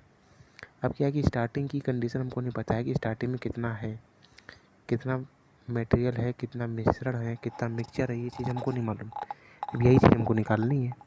ठीक है, तो बोल रहा है कि इसमें कह रहा है कि 18 लीटर मिक्सचर निकाला गया है, यानी मिश्रण जो है 18 लीटर निकाला गया है और उसमें उसकी जगह पे क्या डाल दिया गया, 18 लीटर पानी डाल दिया गया है। 18 लीटर क्या डाला जाता है, पानी। तो ये बताओ दूध उसने डाला, दूध क्या उसने डाला है, दूध की मात्रा मिलाएगी कितनी, 0। दूध की मात्रा मिलाएगी कितनी है, 0 है। अब हम क्या कर लेंगे, यानी तो हम सवाल किससे लगाएंगे, दूध से लगाएंगे क्योंकि दूध की मात्रा चेंज नहीं हो रही है। ठीक है, तो देखो ज़रा एक लिखते पहले वाली कंडीशन, पहले की कंडीशन और बाद की कंडीशन। पहले दूध कितना है, 5 है, कितने में से, 9 में से 5 दूध है, कितने में से, 9 में से। बाद में मिलाएगा दूध कितना है, बाद में मिलाएगा दूध कितना है, 0 है। ठीक है, इसके बाद बीच में क्या आएगा, ऑल ओवर कंडीशन, कितना दूध है, 5 है, कितने में से, 13 5 18, 5 है कितने में से, 18 में से। अब क्या ले लोगे, एलसीएम ले लो, यहाँ पे बटे में 9 यहाँ 18 है, एलसीएम क्या है, 18 आएगा। 18 का मल्टीप्लाई करा लो यहाँ पे, 18 इंटू 18 इंटू 18, 0 के साथ तो 0 हो जाएगा। 9 दूना 18, तो यहाँ पे पहले और बाद। ठीक है, तो यहाँ पे कितना आएगा, 5 दूना 10, ये 0, यहाँ पे कितना आ जाएगा, 5। रेशियो निकाल लो, 10 से 5 गया 5, 5 से 0 गया 5, यानी 1:1 का रेशियो आया। रेशियो क्या आ गया हमारा, 1:1 का रेशियो आ गया मतलब। ठीक है, रेशियो जो मेरा निकला है वो क्या निकला है, 1:1 का निकला है। ठीक है, यानी कि पहले और बाद में जो मिक्सचर है हमारा वो 1:1 का निकला है। क्या मतलब इसका, बाद में कितना मिक्सचर मिलाया गया है, 18 लीटर मिक्सचर मिलाया गया तो ये बाद की कंडीशन है, एक बराबर कितने के, 18 के। एक बराबर कितने के है, 18 के। तो पहले कितना मिक्सचर रहा होगा, पहले भी 18 रहा होगा, ठीक है, क्योंकि एक बराबर 18 के। तो यहाँ भी पहले भी कितना है, एक है, तो पहले भी कितना है, 18 है, ठीक है। पहले भी मेरा कितना है, 18 है, ठीक है। तो हमसे क्या पूछ रहा है, हमसे पूछ रहा है कि ये बताओ प्रारंभ में कुल कितना मिश्रण था। प्रारंभ में जो है वो टोटल मिक्सचर कितना था, ठीक है। प्रारंभ में मिक्सचर कितना था ये हमको बताना है। तो 18 लीटर मिश्रण पहले था और 18 लीटर निकाला, टोटल कितना हो गया, 36। कितना हो जाएगा, 36 हो जाएगा, ठीक है।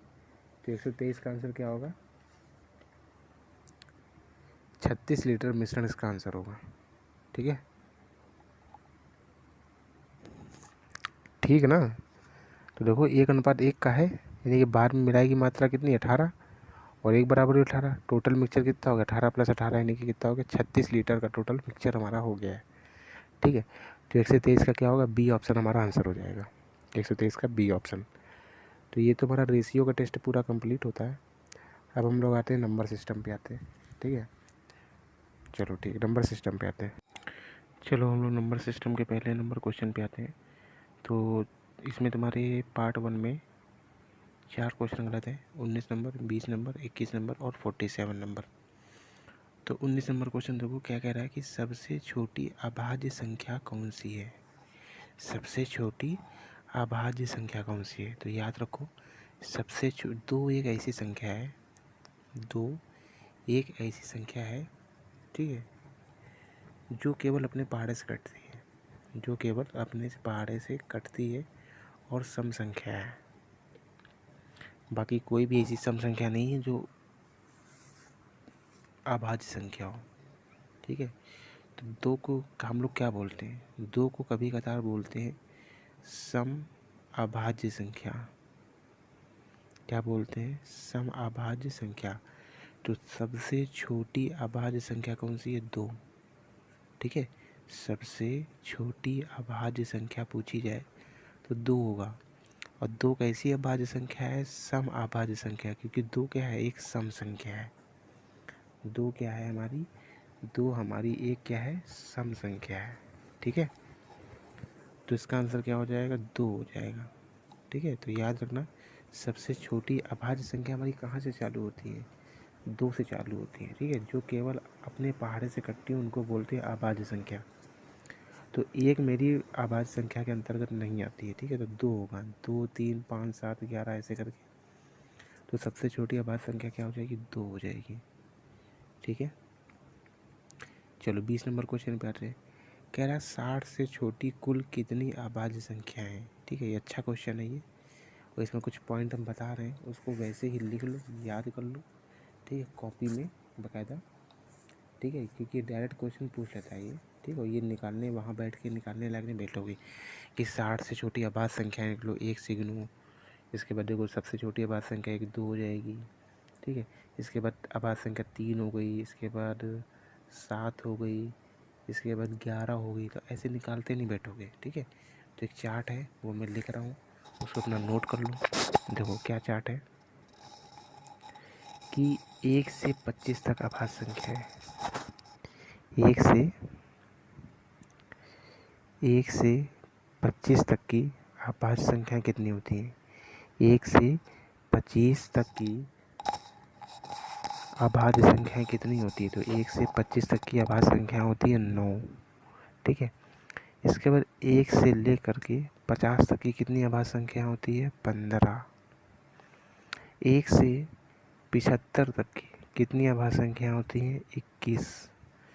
1 से 100 तक की कितनी अभाज्य संख्या होती है, 25, ठीक है। इतना नोट कर लो। 1 से 25 तक की 9 अभाज्य संख्या होती हैं, 1 से 50 तक की हमारी 15 अभाज्य संख्या होती हैं, 1 से 75 तक की हमारी 21 अभाज्य संख्या होती है, और 1 से 100 तक की हमारी कितनी होती है, 25 होती हैं, ठीक है। इसके बाद दो 1 से लेकर के 125 तक की हमारी अभाज्य संख्या होती हैं 30। ठीक है, 1 से लेकर के 150 तक की अभाज्य संख्या कितनी होती हैं 35। 1 से लेकर के 175 तक की अभाज्य संख्याएँ कितनी होती हैं 50 हो गया। 175 तक की कितनी होती है 40 होती हैं।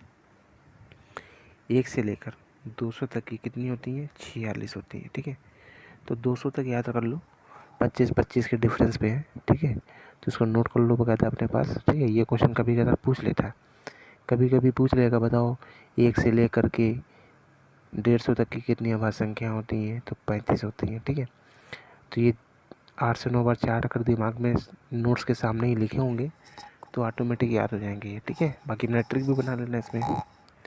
ठीक है, अपने हिसाब से।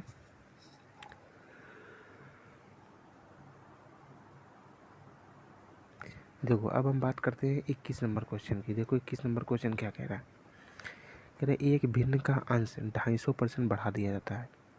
ठीक है, एक भिन्न का अंश जो है वो 250% बढ़ा दिया जाए और हर भी 300% बढ़ा दिया जाए तो भिन्न का जो मान है वो 7/19 हो जाता है। ठीक है, तो हमने मान लिया कि हमारे पास भिन्न थी x/y के रूप में थी भिन्न। तो कह रहा है एक भिन्न का अंश 250% बढ़ा दिया जाता है। पहले अपने आप में 100% रहा होगा, तो 250 बढ़ गया, कितना हो गया 350% हो गया। इसी प्रकार से हर को कितना परसेंट बढ़ा गया 300%। पहले कितना था 100, 300 बढ़ा दिया, मतलब कितना परसेंट हो गया 400% हो गया। तो ये किसके बराबर होता है, ये होता है 7/19 के बराबर होता है। किसके बराबर होता है 7/19 हो जाती है भिन्न। तो कह रहा है कि जो मूल भिन्न थी, यानी x/y का मान बताना है कि मूल भिन्न का मान क्या था। 0 से 0 कैंसिल, 5 7 35, 5 8 40, ये 7 से ये 7 कैंसिल, तो x/y बराबर कितना हो जाएगा 8/19। तो मूल भिन्न हमारी कितनी हो जाएगी, मूल भिन्न हमारी जाएगी 8/19 हो जाएगी मूल भिन्न। ठीक है, तो हमसे मूल भिन्न ही पूछ रहा था, मूल भिन्न कितनी होगी, तो 8/19 हमारी मूल भिन्न होगी। ठीक है, चलो अब हम बात करते हैं 47 नंबर क्वेश्चन की। देखते हैं 47 नंबर क्वेश्चन क्या कह रहा है। कह रहा है 1000 से बड़ी लघुत्तम आभाज्य संख्या बतानी है। तो इन सवालों को करने का क्या तरीका होता है, सबसे पहले तो देख लें कि हाँ इसके पास में हमें बड़ी बतानी है, तो इससे 1000 से बड़ी ऐसी कौन सी संख्या जो पूर्ण वर्ग है, जो पूर्ण वर्ग होगी। ठीक है, तो किस हिसाब से निकालेंगे पूर्ण वर्ग, तो सबसे पहले तो हम 1000 का निकाल लें, क्या 1000 का वर्गमूल निकाल लेते हैं पहले। ये 2 का जोड़ा बना लो, 3 से जाएगा 3 3 का 9, 3 और ये 1 बचा 6, जोड़ा के रूप में 100 नीचे आ जाएगा। इसके बाद 61 एकम 61, ये बने यानी 31 बना, यानी 31 से बड़ी कोई संख्या होगी हमारी, 31 से बड़ी संख्या होगी मेरी, यानी कि 32 का वर्ग ले लो।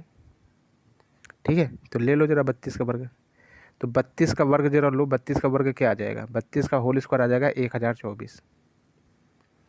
1024, यानी ये जो संख्याएं लिखी है ना, ये संख्या ऐसी हैं जो अभाज्य संख्या से ही कटेंगी। अब हम क्या पता करेंगे, हम पता ये करेंगे इसमें से कौन सी ऐसी संख्या है जो अभाज्य संख्या से भी नहीं कट रही है। ठीक है, इसमें से ऐसी कौन सी संख्या है जो अभाज्य संख्या से भी नहीं कट रही है। ठीक है, वो हम निकालेंगे इसमें। ठीक, तो देखो जरा, तो हमें ये पता चल गया कि 1 से लेकर 32 तक की, 1 से लेकर 32 के बीच में कितनी अभाज्य संख्या होती हैं। तो 32 का स्क्वायर तो 1024 हो गया ना।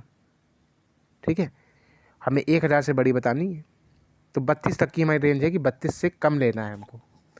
32 से क्या लेना है, कम लेना है। तो देखो जरा 1 से 32 के बीच में, यानी 1 से 32 या फिर 1 से 31 ले लो, चाहे 1 से, क्योंकि 1000 है, तो 1 से 31 के बीच में कितनी पूर्ण वर्ग संख्या आती है, मतलब कि अभाज्य संख्या कितनी होती है। 1 से 32 के बीच में कितनी अभाज्य संख्या होती है, देखो जरा, 2 एक अभाज्य संख्या होती है। कैसी, सम अभाज्य संख्या है। सबसे पहली अभाज्य संख्या कौन सी होती है, 2, सबसे छोटी और सबसे पहली अभाज्य संख्या होती है 2। और 2 कैसी है, एक सम अभाज्य संख्या है 2 हमारी, 2 हमारा क्या है, एक सम अभाज्य संख्या है। तो 1 से 31 के बीच में 2 आएगा हमारा। इसके बाद 3 भी अभाज्य संख्या होती है, 5 भी होती है, 7 भी होती है, 11 भी होती है, 13 होता है, 17 होता है, 19 होता है, 23 होता है और क्या होता है 29। इतनी अभाज्य संख्या होती है हमारी 1 से 31 के बीच में। अब हम क्या करेंगे, भाग देना सीखेंगे। 2 का भाग देखो, A B C D, किसी भी ऑप्शन में 2 से भाग जाएगा? नहीं जाएगा। 3 से जाएगा? नहीं जाएगा। 5 से भी नहीं जाएगा। 7 से क्या जाएगा? 7 से देखो, 7 से भी किसी नहीं जाएगा। 11 से चेक करो, 11 से में भी किसी का नहीं जाएगा। लेकिन 13 का भाग जाएगा। 1001 में 13 का भाग चला जाएगा। भाग दे के देख लो, चला जाएगा। ठीक है, इसी प्रकार से हम 13 के बाद आते हैं 17। 17 का भाग क्या किसी ऑप्शन में जाएगा? हाँ जाएगा। देखो 13 का भाग 1001 में चला गया तो ए ऑप्शन कट हो गया, कि ए ऑप्शन तो अभाज्य संख्या नहीं है, इसका मतलब दूसरे के पहाड़े से कट रहा है ए, तो ए ऑप्शन तो खत्म हो गया। अब हमें बी सी डी चेक करना है। अब देखो, अब 13 का भाग तो दो, अब तुम किसका भाग दोगे? 17 का भाग दो जरा। तो 17 का भाग जब तुम 1003 में दोगे तो पूरा पूरा कट जाएगा, इसका मतलब बी ऑप्शन भी खत्म हो गया, यानी बी ऑप्शन भी अभाज्य संख्या नहीं है। ठीक है, 17 के बाद हमारा आता है 19 नंबर।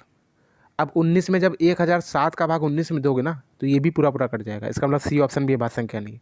अब बात करते हैं 1009 की, तो 1009 जो है किसी से भी नहीं कटता है, ना 23 से कटेगा ना 29 से भी, इससे भी नहीं कटेगा। तो इसमें क्या आंसर हो जाए हमारा? 1009 जो संख्या है वो हमारी क्या है? लघुत्तम अभाज्य संख्या है। 1009 जो है वो 1009 से ही कटेगा और किसी भी टेबल से नहीं कटेगा। ठीक है, तो इस प्रकार के क्वेश्चन तुमको ऐसे ही लगाने हैं। ठीक है, बहुत ही अच्छा क्वेश्चन था ये। ठीक है, नया भी क्वेश्चन था। ठीक है, तुमको सीखने को मिला, साथ में हमको भी सीखने को मिला इसमें। ठीक है, तो 1000 से बड़ी और लघुत्तम अभाज्य संख्या क्या है? तो इस प्रकार से ये क्वेश्चन का आंसर हम लोग निकालेंगे। ठीक है, थोड़ा लेंदी है, लेकिन स्टार्टिंग में लेंदी लग रहा है, लेकिन इतना लेंदी भी नहीं है। ठीक है, तो ये हमारा हो गया 47 नंबर क्वेश्चन। तो ये 4 क्वेश्चन तुमको 19 number, 20 number, 21 number, 47 number question तुम्हारे गलत हो गए थे नंबर सिस्टम के पार्ट 1 में। ठीक है, अब इसमें से तुमने 8 क्वेश्चन अटैम्प्ट नहीं किए। अब हम वो क्वेश्चन बताने जा रहे हैं जो तुमने अटैम्प्ट ही नहीं किए। ठीक है, तो सबसे पहले आता है तीसरा नंबर क्वेश्चन। चलो, ये हमारा तीसरा नंबर क्वेश्चन है जो तुमको नहीं आया था। कह रहा है कि 61 से लेकर 100 तक के प्राकृतिक संख्याओं का योग बताना है। 61 से 100 के बीच में प्राकृतिक संख्या का योग बताना है। ठीक है, तो देखो ज़रा कि हमारा जो लगातार संख्याएं चलती है तो उनका योग निकालने का फॉर्मूला क्या होता है? क्या लगातार? जैसे जैसे कि हमारी संख्या 1 + 2 + 3 + 4 + 5 + 6 + 7 + 8, मान लो ये संख्या हमारे, मान लो ये एक सीरीज लिखी है, 1 से लिखी 8 तक की। हमने कहा इसका योग कितना होगा बताओ ज़रा। तो इसका फॉर्मूला होता है निकालने का। ये संख्या एक तो पहली बात तो ये फॉर्मूला जो है सीरीज का जो फॉर्मूला बना रहे हैं, ये पहली बात तो लगातार संख्या चलनी चाहिए उसके लिए लागू होता है। ठीक है, उसके लिए लागू होता है। तो क्या होता है? n+1 अपॉन 2, ये होता है योग। ये क्या होता है? योग होता है। वो संख्या हमारी लगातार चलनी चाहिए, जैसे इसमें लगातार चल रही है। तो n क्या है? n है लास्ट टर्म कितना है, संख्याएं कितनी है। संख्याएं कितनी होंगी? 8। तो n का मान हो गया 8 और n+1 × 9 बटे में 2। हल करो इसको, 2 चौके 8, 2 से 8 करें 9 चौक 36, यानी इसको ऐड करने पे कितना आएगा हमारा? 36 आ जाएगा। ठीक है, ये होता है फॉर्मूला n+1/2। लेकिन अब यहाँ पे हमारा क्या बोल रहा है? हमसे बोल रहा है कि 61 से लेकर 100 तक की, 61 से लेकर 100 तक के बीच में प्राकृतिक संख्याओं का योग बताना है। 61 से 100 तक के बीच में प्राकृतिक संख्याओं का हमको योग बताना है कि 61 से 100 के बीच में प्राकृतिक संख्याओं का योग क्या होगा। ठीक है, तो इसको निकालने के लिए सबसे पहले हमें क्या करना पड़ेगा? पहले हमको निकालना पड़ेगा 1 से लेकर की 100 तक की, 1 से 100 तक के बीच की संख्याओं का योगफल कितना होता है। इसके बाद हम निकाल लेंगे 1 से लेकर के 60 तक की संख्याओं का योगफल कितना होता है। तो 1 से 100 तक का पता चल गया, योगफल कितना होगा 1 से 60 तक की पता चल जाएगा। तब हम क्या करेंगे, 1 से 100 तक का जो योगफल आया उसमें से हम लोग 1 से 60 तक का योगफल घटा देंगे तो हमारा क्या बच जाएगा? 61 से 100 तक की बच जाएगा योगफल। तो इस तरीके से हम लोग करेंगे क्वेश्चन। ठीक है, तो देख लेते ज़रा। सबसे पहले हम निकाल लेते हैं 1 से 100 तक की। 1 से 100 तक के बीच में संख्याओं का टोटल योगफल क्या होगा? तो n+1/2। n का मान कितना होगा? 100 संख्या है, 100 पद है, इंटू 101 बटे में 2। काटो इसको 50, 100 को तो क्या आएगा 50, तब इसको गुणा कराओगे तो क्या आएगा? 50 आ जाएगा। ठीक है, अब हम निकाल लेते हैं 1 से लेकर 60 तक के बीच में, 1 से 60 के बीच में निकाल लेते हैं। तो n+1/2 यानी कि 60 इंटू 61 बटे में 2। काटो जरा इसको, कितना आ जाएगा? यहाँ पे 30 आ जाएगा। तो यहाँ पे कितना हो जाएगा? 3 एकम 3, 3 छंग 18, 1830 आ जाएगा। तब 5050 से 1830 जब घटाओगे, माने कि 50 50 से 1830 जब माइनस करोगे, घटाओगे, तो तुम्हारा आ जाएगा 3220। क्या आ जाएगा? 3220। यानी कि 61 से 100 तक की बीच में प्राकृतिक संख्या का योगफल कितना हो जाएगा? 3220 हो जाएगा। कितना हो जाएगा? 3220, जो कि किसी भी ऑप्शन में नहीं है, लेकिन इसका आंसर 3220 होगा। इसका जब किसी ऑप्शन में नहीं, तो इसका आंसर क्या होगा? डी ऑप्शन हो जाएगा, नन। लेकिन इसका आंसर कितना होगा? 3220 होगा। ठीक है, ये तरीका है इस क्वेश्चन का करने का। ठीक है, चलो तीसरा नंबर क्वेश्चन है। इसके बाद तुमको 9 नंबर क्वेश्चन नहीं आया। अब देखो 9 नंबर क्वेश्चन नहीं आया, ये यार मुझे समझ में नहीं आया क्यों नहीं आया। तुमको याद है ये क्वेश्चन कितनी बार करा चुके हैं? जैसे मान लो कि इस प्रकार से क्वेश्चन अपनी कॉपी में लिखा हुआ है, किसी भी 2 अंकों की संख्या को बार बार रिपीट करके 3 बार लिखा गया है, या भी 4 बार लिखा है, ऐसे करके करा दे क्वेश्चन। तो अपने हिसाब से बेटा हमने कहा, मान लो 31, मान लो कोई संख्या 31 को, ये कोई संख्या 31, इसको 2 बार रिपीट करके लिखा है, 31 31। तो ये संख्या किससे डिवाइड होगी? तो इसको 31, जो संख्या रिपीट होती है 31 31 रिपीट होती है, 31 से हम लोग भाग दे देते थे। 31 से कम 31, ये कैंसिल आउट हो गया। इसके बाद 3 उतर के आएगा, इसके बाद 0 लगाएंगे, ये नीचे उतर के आएगा। ठीक है, फिर से 31 से कम 31, यानी 101 आ गया। क्या आ गया था? 101 हमारा आंसर हो गया था। अब यहाँ पे देखो क्वेश्चन क्या बोल रहा है, यहाँ पे क्या रिपीट हो रहा है? 576 576 576 और 576 रिपीट हो रहा है। तो हम कितने भाग देंगे? 576 का भाग देंगे। तो 576 का भाग दे दो, किसमें देंगे? 576 और 576, देखे दो जरा भाग कितना आएगा। 576 एकम 576 हो गया, ये पूरा कैंसिल आउट हो गया। क्या उतर के आएगा? 5। इसके बाद 0 बढ़ाएंगे, 0 बढ़ाएंगे तो 7 उतर आएगा। अब भी भाग नहीं जाएगा, फिर से एक 0 बढ़ाएंगे तो क्या आएगा? 6 आ जाएगा। तो फिर से एक बार में जाएगा 576 एकम 576, ये कैंसिल आउट हो गया। ये क्या हो गया? कैंसिल आउट हो गया। क्या बचा? 1001, यानी कि वो संख्या जो इसकी गुणक है वो क्या होगा? 1001 होगा। यानी कि ए ऑप्शन हमारा आंसर हो जाएगा 1001। ठीक है, तो ये क्वेश्चन तो छोड़ने लायक नहीं था वैसे। ठीक है, कितना तुच्चा क्वेश्चन है ये। चलो अब बात करते हैं हम लोग। तो मैं 18 नंबर क्वेश्चन नहीं आया। 18 नंबर देखते हैं क्या है। देखो 18 नंबर क्वेश्चन देखो, ये भी अच्छा क्वेश्चन है, पहले मैं बता चुका हूँ वैसे तुमको। ठीक है, तो ये सब चीज़ें, जितनी भी नई चीज़ें मिल रही हैं, अपने दिमाग में भी अपडेट रखो ये। ठीक है, ये नहीं कि हर बार आएगा हर बार बताएंगे। ठीक है, अपना शायद नोट्स वगैरह में अपडेट करो उसको, जहाँ भी मन करे वहाँ भी अपडेट करो। ठीक है, अब इसमें कह रहा है कि इस प्रकार के क्वेश्चन किस हिसाब से करने हैं ज़रा देखो। इसमें पूछता है कि कितने अभाज्य गुणनखंड है। क्या पूछेगा? कि कुल कितने अभाज्य गुणनखंड, ये हमको बताना है कि कितने अभाज्य गुणनखंड होंगे इसमें। ठीक है, तो इस सवाल को करने का तरीका ये है कि जितना ज़्यादा टूट रहा है पहले उसको टूट लो। बेस में जो होता है, बेस में जो संख्या लिखी, बेस में क्या लिखा है? देखो 17 लिखा है, यहाँ 15 लिखा है, यहाँ पे 14 लिखा है, ये बेस संख्याएं होगी। ठीक है, तो बेस में जो जितनी संख्याएं जितने फैक्टर में टूट रही हैं, उनको उसी फैक्टर में उतना ज़्यादा तोड़ लो। ठीक है, जो जितना ज़्यादा फैक्टर में टूट रहा है उसको उसी फैक्टर में ज़्यादा तोड़ लो। अब जैसे मान लो 17 है, 17 को क्या तोड़ सकते हो? नहीं तोड़ सकते हो, तो 17 की पावर 14 हो गया। इसके बाद लिखा है 15, 15 को हम लोग लिख सकते हैं 2 इंटू 3, मतलब सॉरी 3 इंटू 5। 15 को क्या लिख सकते हैं? 3 इंटू 5, यानी कि देखो इस तरह से लिखा है, 15 की पावर 12 लिखा है। 15 की पावर क्या लिखा है? 12। तो 15 को क्या लिख सकते हो? 3 इंटू 5 की पावर 12 हो जाएगी, हो जाएगा। अब इसको अलग अलग लिखना चाहे तो इसका मतलब 3 की पावर 12 इंटू 5 की पावर 12 हो गया। यही तो लिखा हुआ है। मतलब देखो 15 की पावर 12 को ऐसे भी तो लिख सकते हैं हम लोग, 3 की पावर 12 इंटू 5 की पावर 12। तो यही चीज़ हम देखो डायरेक्ट यहाँ पे लिख रहे हैं। ठीक है, तो देखो हम लोग 15 को लिखते हैं 3 की पावर 12 इंटू 5 की पावर 12। इसी प्रकार से देखो बेस में आगे लिखा है 14, 14 को क्या लिख सकते हैं? 2 इंटू 7। यानी कि ऐसा फैक्टर करेंगे इसके बाद भी फैक्टर ना हो पाए मेरे, समझ लो। 2 इंटू 7 में भी अब क्या 2 और 7 में किसी का फैक्टर हो सकता है? किसी का फैक्टर नहीं हो सकता है। ठीक है, इस हिसाब से फैक्टर करना है कि छोटे से छोटे खंडों में तोड़ देना है। ठीक है, 14 के फैक्टर करो तो 2 इंटू 7 होगा, 2 की पावर 18 इंटू 7 की पावर 18, सबको तोड़ लिया। अब देखो बेस में कोई भी ऐसी कोई संख्या बेस में बची, यहाँ पे 17 है, यहाँ 3 है, यहाँ बेस में 5 है, यहाँ 2 है, 7 है। अब बेस में ऐसी कोई संख्या बची है क्या जिसका फैक्टर हो सकता है? तो बेस में ऐसी कोई संख्या नहीं बची है जिसका हमारा फैक्टर हो सकता हो, कोई भी संख्या नहीं बची है। जब बेस में ऐसी कोई संख्या नहीं बची है जिसका फैक्टर नहीं हो सकता, तो यही हमारा आंसर हो गया। यानी ऊपर वाले जितनी पावर हैं इनको सबको ऐड कर लो, 14 प्लस 12 प्लस का 12 प्लस का 18 प्लस का 18, इनका योगफल ही हमारा आंसर होता है। इनका योगफल ही हमारा क्या होगा? अभाज्य गुणनखंड की संख्या को दर्शाएगा। तो इनका योगफल जोड़ लो, सबको जोड़ोगे तो क्या आएगा? 74 आ जाएगा। सबको ऐड कर लो तो 74 तुम्हारा आंसर हो जाएगा। तो हमारा बी ऑप्शन इसका राइट हो जाएगा 74। ठीक है, तो ये सब जो टाइप के क्वेश्चन मिल रहे हैं रेलवे में पूछे भी जाते हैं, क्वेश्चन बहुत बार टकराया भी हुआ है, तुमको पहले बता भी चुके हैं, बस तुम्हारे ध्यान में नहीं है। ठीक है, चलो इसके बाद हम बात करते हैं 18 नंबर क्वेश्चन हो गया, इसके बाद 26 नंबर क्वेश्चन नहीं आया। अब देखो हम करते हैं 26 नंबर क्वेश्चन की। 26 नंबर जो क्वेश्चन है बहुत ही अच्छा क्वेश्चन है। ठीक है, पहले मैं बता चुका हूँ वैसे इसको, लेकिन 26 नंबर क्वेश्चन में भी कुछ चीज़ें बताते हैं। ठीक है, तो इसमें बड़ा ही कन्फ्यूजन रहता है। ठीक है, किस हिसाब से देखो जरा, सबसे पहले तो ये तो तुम्हें पता ही चल गया होगा कि भाग देंगे। अगर आप 576, पहली बात तो देखो एक सिंपल तरीका बताते हैं।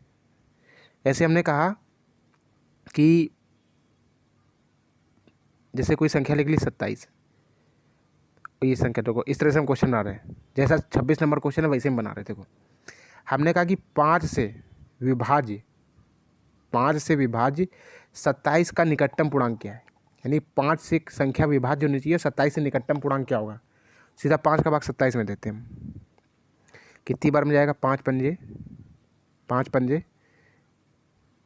25, कितना बचा है, 2 बचा। ठीक है, 2 बचा, इसका मतलब क्या है, इसका मतलब ये अगर हमको आगे वाली संख्या लेनी है, यानी कि हमारा शेषफल 2 बच रहा है। अगर हमें आगे लेना 27 से बड़ी संख्या बतानी तो इन दोनों का डिफरेंस कितना है, 5 और 2 का डिफरेंस कितना है, 3। तो 27 में 3 हम क्या कर देंगे, जोड़ देंगे, तो 27 3 कितना हो गया, 30। अगर हमें पीछे वाली संख्या बतानी है, तो सीधा जो शेषफल आया है ना 2, इसको 27 में से घटा दो, 27 से 2 जब घटाओगे तो आ जाएगा 25। यानी 25 भी संख्या और 30 संख्या दोनों संख्या हैं जो हमारी 5 से डिवाइड हो रही हैं। लेकिन हमको क्या बताना है, 27 के निकट कौन सी संख्या। अब बताओ 27 के निकट जो है 25 है कि 30 है। ठीक है, 27 से 25 जाओगे तो तुमको 2 पीछे जाना पड़ेगा, लेकिन 27 से 30 जाओगे तो तुमको 3 कदम आगे जाना पड़ेगा। इसका मतलब निकट 27 के कौन हुआ, 25। यही हमको पहचानना पड़ेगा इसमें भी, ऐसे प्रकार से। मतलब छोटी संख्या थी तो दिख गया इतनी आसानी से, तो यही चीज़ तुमको इसमें भी देखनी है। 26 नंबर क्वेश्चन में भी तुमको यही चीज़ ही देखनी है। ठीक है, जरा देते हैं, डिवाइड देते हैं, तो 5 6 7 का जो है डिवाइड करो। ठीक है, तो डिवाइड करते हैं, जरा देखते हैं डिवाइड करके। तो 26 का डिवाइड 5 6 7 का डिवाइड हम करेंगे किस में, 5 8 7 0 1 में। करो जरा डिवाइड, तो एक बार में जाएगा ये पहली बात तो यहाँ हो गया 5 6 7, घटाओ जरा, 7 से 7 का 0, और यहाँ पे 8 से 1 बचा। ठीक है, अब ये 0 उतारेंगे हम लोग, सॉरी 2 बचेगा यहाँ पे, 8 से 6 गया 2, अभी 0 उतारेंगे 200 आ गया। 5 6 7 का 200 में भाग नहीं जाएगा, फिर यहाँ पे 0 बढ़ाएंगे, तब 1 उतार लेंगे। अब कितनी बार में जाएगा, 3 बार में जाएगा। कितना आ जाएगा, 1701। घटाओ जरा, कितना आ जाएगा, 300। अब जरा समझो बात को मेरी, हमें बताना है कि 58701 की निकटतम संख्या बतानी है। तो देखो दो तरीके हैं तुम्हारे पास, या तो 300 घटाओगे तब तुम्हें अब एक संख्या मिल जाएगी जो इसका निकटतम पूर्णांक होगा, जिसका 5 6 7 का पूरा भाग चला जाएगा। तो बताओ 300 कदम आगे जाना पड़ेगा, सॉरी 300 कदम पीछे जाना पड़ेगा।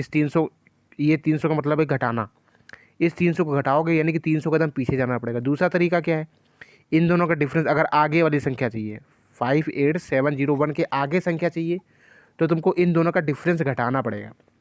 इन दोनों का डिफरेंस देखो कितना रहा, 5 6 7 से 300 अगर घटाओगे तो इनका आएगा 2 6 7। अब जरा ये बताओ, अगर इस वाले 300 को लेते हो, अगर इस वाली संख्या को पीछे भगाओगे तो तुम्हें 300 कदम पीछे जाने पड़ेंगे। लेकिन इसी वाली संख्या को अगर तुमको आगे बढ़ाना है तो तुमको 267 कदम आगे जाना है। तो इसके निकटतम कौन सी संख्या मिलेगी, इस वाली संख्या के निकटतम कौन सी संख्या मिलेगी, 300 पीछे कदम जाना आसानी रहेगा कि 267 कदम। तो 267 कदम जाना आसान रहेगा, इसका मतलब हमें आगे वाली संख्या इसके निकटतम मिलेंगी जो पूर्णांक होगी। तो हम क्या करेंगे, 267 इसमें जोड़ देंगे, 58701। 58701 में कितना जोड़ देंगे, 267 जोड़ दो जरा, कितना आ जाएगा तुम्हारा, 58,968 आ जाएगा। तो ये तुम्हारा 58,968 आंसर हो गया, सी ऑप्शन तुम्हारा राइट हो जाएगा। ठीक है, तो बहुत ही आसान भाषा में हमने समझा दिया इस क्वेश्चन को तुमको। ठीक है, तो बिल्कुल समझ में आ जाना चाहिए ये क्वेश्चन।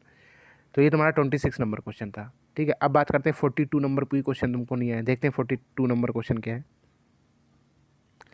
तो 42 नंबर जो क्वेश्चन है, नंबर सिस्टम में जाने कितने क्वेश्चन ऐसे पड़े हुए हैं अपनी कॉपी में, अपने नोट्स में पड़े हुए हैं, कितने सारे क्वेश्चन। इस प्रकार के क्वेश्चन हमने कहा था, जब भी इस प्रकार के क्वेश्चन आए तुमको अपने आप वैल्यू रखनी है, अपनी तरफ से वैल्यू रखनी है। सबसे पहले लिखोगे क्या, 1 ले लो, मतलब सबसे पहले जीरो ले लो, जीरो लेके हल करो, उसके बाद एक ले लो, उसके बाद 2 लिख लो, 3 लेके करो, 4, ज़्यादा मैक्सिमम ज़्यादा 5 बार जाएगा, 5 तक की, और आंसर हमको मिल जाता है। एक से 2 में ही आंसर मिल जाता है। अगर इस सीरीज को देखो, इस सीरीज को अगर देखा जाए तो n का मान अगर 0 रखेंगे तो हमें 0 मिल जाएगा 0।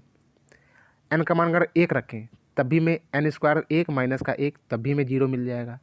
अब n का मान हम लोग 2 रख के देखेंगे तो n स्क्वायर यानी 2 का स्क्वायर, और n स्क्वायर यानी 2 का स्क्वायर माइनस का 1, इसको हल करो जरा। 2 का स्क्वायर क्या होगा 4, यहाँ 2 का स्क्वायर 4 माइनस का 1, 4 इंटू 3 यानी 12, तो 12 आंसर हो गया हमारा।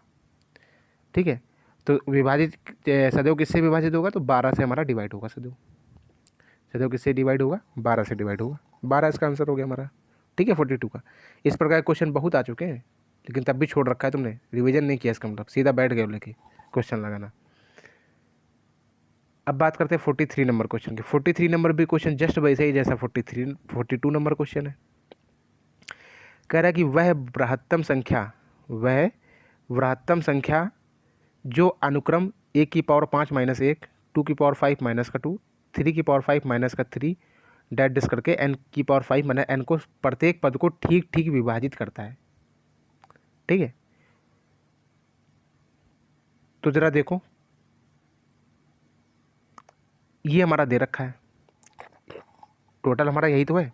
अगर n का मान 1 रखेंगे, रखो जरा n का मान 1, तो 1 की पावर 5 माइनस का 1, जब इसको हल करोगे क्या आएगा 0 आ जाएगा, तो होगा नहीं हमारा। अब हम क्या लिखते हैं, n बराबर 1 रख के देखते हैं।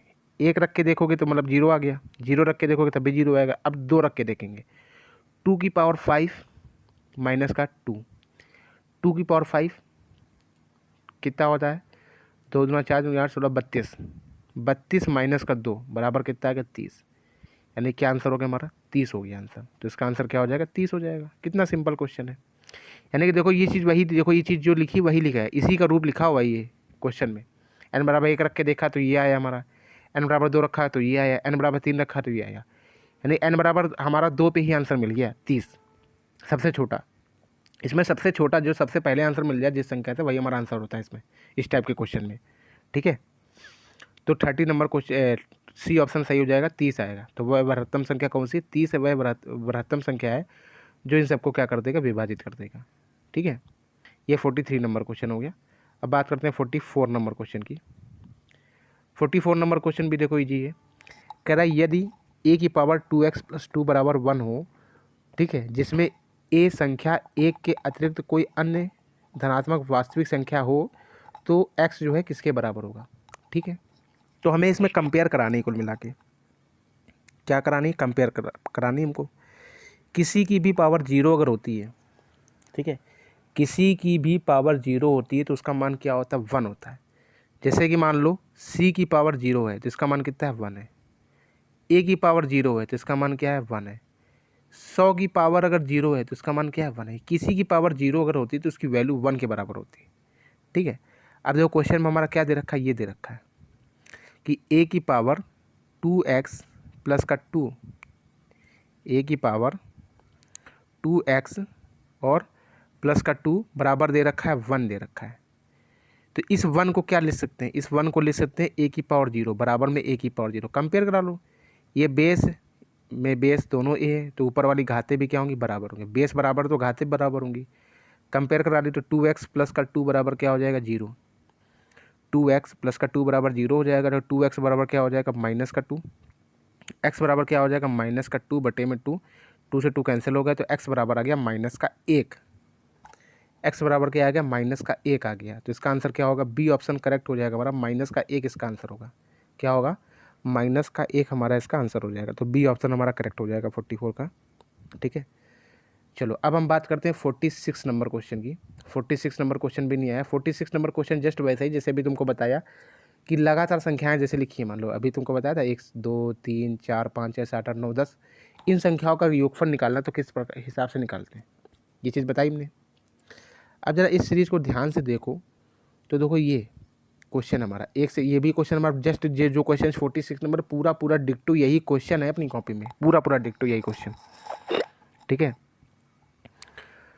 तो देखो 46 नंबर क्वेश्चन क्या है कि 1 से लेकर संख्या लिखी है, देखो 50 तक की लिखी है। इसी प्रकार से ये देखो उल्टा लिखा है, 1 से लेकर 49 तक की लिखी है, केवल 50 गायब है हमारा। इसका मतलब क्या है? इसका मतलब ये है कि हम क्या निकाल सकते हैं इसमें, 1 से लेकर 50 तक की संख्याओं का योगफल निकाल लें, उसमें 2 का गुणा करा दें, उसमें 2 का गुणा करा दें। तो 1 से 50 तक की हमको कितनी सीरीज मिल रही? ये पहली सीरीज मिली। 1 से 50 तक की दूसरी सीरीज मिली। बस इसमें 50 ही तो गायब है, उस 50 को बाद में हम घटा लेंगे अपना। तो 1 से 50 तक का योगफल निकाल लो, उसमें 2 का मल्टीप्लाई करा लो, तो हमें 2 सीरीज का आंसर मिल जाएगा। 1 से 50 तक की एक सीरीज और 1 से 50 तक की दूसरी सीरीज का योगफल, दोनों का योगफल मिल जाएगा। उसमें से हम, इसमें हमारा 50 गायब है, तो उसमें से भी हम 50 योगफल में से, दोनों के योगफल में से 50 को घटा देंगे टोटल, तो हमारा टोटल इस सीरीज का हमारा योगफल निकल आएगा, कितना हो जाएगा। ठीक है, तो टोटल योगफल हमारा निकल आएगा, कितना हो जाएगा इसमें। ठीक है, जरा करते हैं। तो 1 से लेकर 2, 3, 4 इस प्रकार से लेकर प्लस का 50 तक की योगफल हमें निकालना है। तो क्या होता है, n प्लस 1 अपॉन में 2।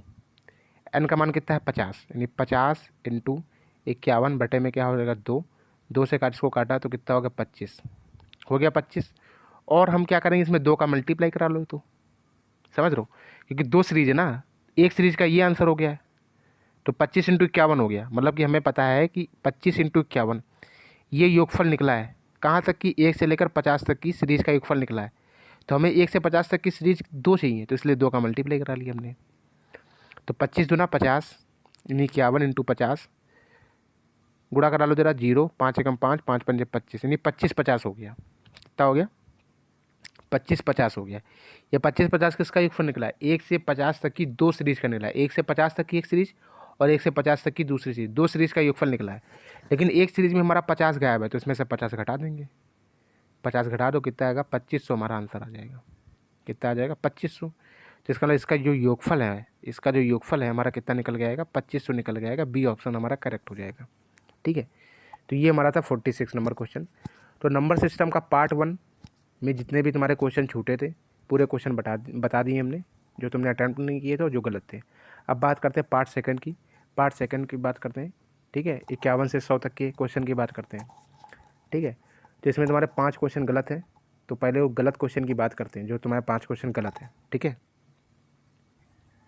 चलो 64 नंबर जो क्वेश्चन है, इस टाइप का क्वेश्चन भी अपने नोट्स में है। ठीक है, देखो कैसे लगाएंगे इसको। कह रहा है यदि P तथा Q अंक निरूपित करते हो, यदि P तथा Q अंक निरूपित करते हो तो कथन 5P9 प्लस 327 प्लस ये का जो योगफल है, इसमें Q का अधिकतम संभव मान बताना है कि Q का संभव अधिकतम मान कितना होगा। ठीक है, तो 5P9 327 2Q8, जब इनको ऐड करते हैं तो हमारा आंसर आता है 4111, ये आता है हमारा। तो हमको बताना है Q का अधिकतम मान, Q का हमको अधिकतम वैल्यू चाहिए। ठीक है, जोड़ते हैं ज़रा, 9 7 16 16 8 24, 24 का 4 हासिल लग गया 2, हासिल कितना लग गया 2। अब ज़रा सोचो, यहाँ पे 1 लिखा हुआ है, यहाँ पे क्या लिखा है 1 लिखा है। ठीक है, तो हमको क्या करना है, Q चाहिए मैक्सिमम, Q मैक्सिमम चाहिए। इसका मतलब P से हमको लेना देना नहीं है, P को हम 0 भी ले सकते हैं अपने इच्छा अनुसार। तो हमने मान लिया Q 0 है, हमारा जो P है, P जो है ये हमारा 0 है, हमने मान लिया। हल करके देखते हैं ज़रा, ये कैरी 2 लगा है। ठीक है, ये हमारा ये 2 कैरी है, ये तो ये 2 कैरी है और ये 2 है, 2 2 कितना हो गया 4, और यहाँ पे क्या आ रहा है 1 आ रहा है, तो यानी 11 बना होगा जाके, तभी तो 1 आया होगा। तो 4 है, 2 कैरी और 2 ये, तो 2 2 के हो गया 4, 5 6 7 8 9 10 11, यानी 7 जोड़ना पड़ेगा हमको। इसका मतलब Q का मान कितना हो जाएगा, 7 रख के देखो ज़रा, Q की जगह पे अगर 7 रखते हैं तो 11 आ जाएगा। तो 11 का 1 और हासिल लग गया 1, यहाँ पे कैरी लग गया कैरी यहाँ पे 1। अब ज़रा इसको देख लेते हैं, 5 3 8 8 2 10 और 1 कैरी 11, तो पूरा सेटिस्फाई हो रहा है यार। तो इसका मतलब Q का जो मान है हमारा मैक्सिमम मान कितना होगा, 7 होगा। तो हमें Q से मतलब है। अब P हम चाहे 0 रखें, 1 रखें, 2 रखें, उससे लेना देना नहीं है, हमारा इक्वेशन जो दे रखी है वो सेटिस्फाई होनी चाहिए। तो Q हमारा चाहिए मैक्सिमम, Q में क्या चाहिए मैक्सिमम चाहिए, तो P का मान 0 रख देंगे, तब हमारा Q जो मैक्सिमम हमें क्या मिल जाएगा, 7 मिल जाएगा। ठीक है, तो ये हमारा आंसर हो जाएगा इस तरह से। ठीक है, तो इसका मैक्सिमम मान जो क्यू का अधिकतम मान होगा वो हमारा कितना हो जाएगा, 7 हो जाएगा। ठीक है, तो इसका अधिकतम मान कितना हो जाएगा, 7 हो जाएगा। इस हिसाब से निकालना था हमको। ठीक है, चलो अब 65 नंबर क्वेश्चन है, तो ये भी तुम्हारा गलत है। तो 65 नंबर क्वेश्चन क्या कह रहा है, देखो अब देखो 65 नंबर क्वेश्चन तुम्हारा नहीं आया। ठीक है, यानी कि मतलब सॉरी गलत हो गया तुम्हारा, आ गया था 65 लेकिन गलत किया है तुमने। अब 65 नंबर क्वेश्चन तो तुमने सही किया होगा, जो मेथड बताएंगे उसी मेथड से तुमने क्वेश्चन किया होगा, लेकिन बस तुमने एक क्वेश्चन को तुमने ध्यान से नहीं पढ़ा, जोश जोश में क्वेश्चन सॉल्व कर दिया। ठीक है, क्वेश्चन को ध्यान से समझना चाहिए था, क्या बोल रहा है क्वेश्चन, हमसे क्या कह रहा है। ठीक है, ये चीज़ बड़े ध्यान से देखनी होती है। हमसे कह रहा है कि 400 तथा 600 के बीच में, इस लाइन का मतलब समझ रहे हो। तुमने क्वेश्चन हल किया, पता क्या तुमने क्वेश्चन हल किया कि 400 तथा 600 तक कर लिया, मतलब तुमने 600 को भी इंक्लूड कर दिया। तुमने 15 का भाग दिया 600 में, जबकि 600 में भाग नहीं देना है। इसके बीच की संख्या पूछ रहा है, यानी कि इसका मतलब क्वेश्चन क्या बन गया पता है, कह रहा 400 तथा 600 के बीच में जितनी संख्या आती हैं वो 15 से कितनी डिवाइड होंगी, ये पूछ रहा है। तो हमको पता करनी है कुल मिला के 401 से लेकर के 599 तक की पता करनी है कि ये इतनी संख्याओं में कितनी ऐसी संख्याएं हैं जो 15 से डिवाइड होंगी, हमको ये पता करना है। समझे, क्वेश्चन तक नहीं लिखा है। अगर लिखा होता 400 से 600 तक, यानी कि तब हमको 400 भी इंक्लूड करना होता और 600 भी इंक्लूड करना होता, लेकिन बोल रहा है बीच में। इस बीच का मतलब बड़ा गंभीर है। ठीक है, बीच का मतलब क्या है कि इनके बीच में संख्या हमें मालूम करनी है, 401 से लेकर 599 तक की, ये हमको पता करनी है। इसमें कितनी संख्याएं जो है जो हमारी 15 से डिविजिबल होगी। ठीक है, तो करने का भाई पुराना नियम, सबसे पहले क्या करने का तरीका होगा, जो हम डिवाइड करते 1 से ले करके हम 599 तक की निकाल लेते कितनी संख्याएं जो हैं 15 से डिवाइड होंगी। इसके बाद क्या करेंगे, इसके बाद हम क्या करेंगे, 1 से ले करके हम कितने निकाल लेंगे, 1 से लेकर के 399 तक की निकाल लो, 400 तक की निकाल लो, क्योंकि 401 से लेनी ना तुमको। 400 तक की निकाल लो कितनी संख्या जो डिवाइड होंगी। तो 1 से लेकर 599 तक की पहले निकाल लेते हैं कितनी संख्या डिवाइड होंगी। इसके बाद 1 से लेकर 400 तक की निकाल लेंगे कितनी संख्या डिवाइड होगी। हमको चाहिए 400 से लेकर के 599 तक की, तो 599 तक की, 1 से 599 तक की जितनी संख्याएँ डिवाइड हैं उसमें से 1 से लेकर 400 तक की जितनी संख्या डिवाइड है उसको घटा देंगे, हमारा आंसर निकल आएगा। तो हमारा निकल आएगा 401 से लेकर 599 तक की कितनी संख्या है जो 15 से डिविजिबल होंगी। ठीक है, तो ज़रा देखते हैं, करते हैं ज़रा क्वेश्चन को। तो पहले हम निकालते हैं 1 से लेकर 599 तक की ऐसी कितनी संख्या है जो 15 से डिवाइड हो, क्योंकि हमें 600 इंक्लूड नहीं कराना है। ठीक है, तो 15 का भाग दे देंगे 599 में, कितनी बन जाएगा, 15 3 45, 14 बचेगा, 9 नीचे उतारेंगे, 15 9 135, यानी कि 39 ऐसी संख्या हैं। ठीक है, कितनी संख्या है, 39 ऐसी संख्या हैं जो हमारी 15 से डिवाइड होंगी। ठीक है, 1 से लेकर 599 के बीच में कितनी संख्या मिलेंगी, 39 संख्याएँ ऐसी होंगी जो 15 से हमारी क्या होंगी, डिवाइड होंगी। अब हम क्या निकाल सकते हैं, 1 से लेकर 400 तक की निकाल लेते हैं। 1 से लेकर 400 तक की कितनी संख्या हैं जो 15 से डिवाइड होंगी, देख लेते हैं ज़रा भाग देके। 15 दूना 30, 10 बचेगा, और 15 छक्का 90, 26 संख्या निकली हैं। ठीक है, तो यानी पता चल गया हमको 1 से लेकर 400 तक की ऐसी कितनी संख्या हैं जो 15 से डिवाइड होंगी, तो 26 संख्याएँ हैं जो हमारी क्या है, 15 से डिविजिबल होंगी। हमें पता करनी है 401 से लेकर के 599 तक की कितनी संख्याएँ जो हैं डिवाइड होंगी। तो 39 टोटल है, 39 में से 26 हम घटा देते हैं, घटा दूसरा कितना आएगा, 9 से 6 गया 3, और 3 से 11 यानी 13 संख्याएँ ऐसी हैं जो हमारी 401 से 399 तक की 13 संख्याएँ ऐसी हैं जो 15 से हमारी डिविजिबल होंगी। तो इसका आंसर क्या हो जाएगा, 13 हो जाएगा इसका आंसर। ठीक है, तो इसका सी ऑप्शन हमारा करेक्ट हो जाएगा। कौन सा ऑप्शन, सी ऑप्शन करेक्ट हो जाएगा। तो इस प्रकार के क्वेश्चन में लैंग्वेज बड़ा ध्यान से पढ़ लिया करो, कहाँ तक की पूछ रहा है। ठीक है, लैंग्वेज अगर ध्यान से पढ़ा होता तो ये क्वेश्चन तुम्हारा गलत ना होता। ठीक है, अब बात करते हैं हम लोग 67 नंबर क्वेश्चन की। 67 नंबर क्वेश्चन तुम्हारा गलत है। तो 67 नंबर क्वेश्चन देखो क्या करा है, हमें बताना है कि शून्यों की संख्या कितनी है। देखो 67 नंबर जो क्वेश्चन है बहुत ही इजी क्वेश्चन है हम लोग का, ठीक है। बस इसमें एक कॉन्सेप्ट तुम भूल गए हो, ठीक है। बाकायदा कॉपी में अगर रिवीजन करोगे तो कॉन्सेप्ट याद भी आ जाएगा। हमने तुमको बात बताई कि 2 और 5 का मल्टीपल हमेशा शून्य देता है। जब भी इस प्रकार के क्वेश्चन आए ना तो हमेशा दिमाग में यही बैठा के चलो, ठीक है, कि 2 और 5 यानी 2 और 5 का जो गुणनफल होता है वो हमेशा जीरो देता है, क्योंकि 2 पंचे क्या होता है 10, तो एक जीरो मिलेगा हमको। यानी 2 और 5 का जब जोड़ा बनेगा, यानी एक जोड़ा बना तो हमें कितना मिल जाएगा, एक जीरो मिल जाएगा, ठीक है। तो 2 और 5 का मल्टीपल जो होता है हमें जीरो देता है, वो भी कितना जीरो देता है, सिंगल जीरो देता है। अब इस सीरीज को हम ध्यान से देखें तो इस ध्यान से देखोगे इस सीरीज को तो हमको यहाँ पे 5 बहुत मिलेंगे, लेकिन 2 की कमी है। 2 की क्या है, कमी है। देखो जरा फैक्टर करते हैं जरा हम।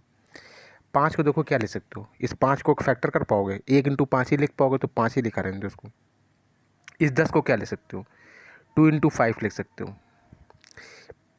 इस 15 को क्या लिख सकते हो, 3 × 5 लिख सकते हो। इस 20 को क्या ले सकते हो, 4 × 5, 4 × 5 लिख सकते हो। और 4 को क्या लिखोगे, 2 × 2, यानी 2 × 2 और इंटू कितना हो जाएगा, 5। इस 25 को क्या ले सकते हो, 25 को लिख सकते हो 5 × 5। इस 30 को क्या लिख सकते हो, 30 के लिख सकते हो 6 × 5 = 30।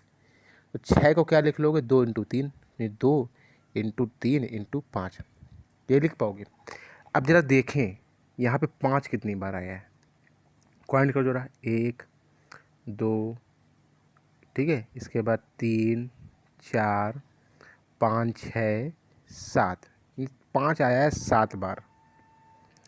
2 को क्वांट करो, 2 कितनी बार आया है, 2 देखो, 1 2 3 4, 2 आया है 4 बार।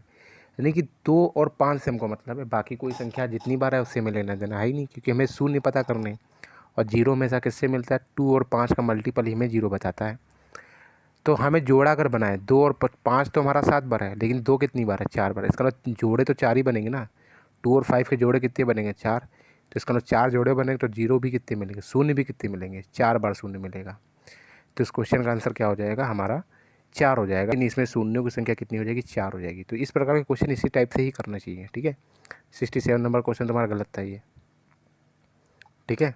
तुमने ए ऑप्शन दे रखा था इसका 5। इस तरह से करेंगे इसको 67 नंबर, ठीक है। अब बात करते हैं 68 नंबर क्वेश्चन की। 68 नंबर क्वेश्चन तुम्हारा गलत है ये भी। इसमें तो साफ साफ समझ में आ रहा है यार।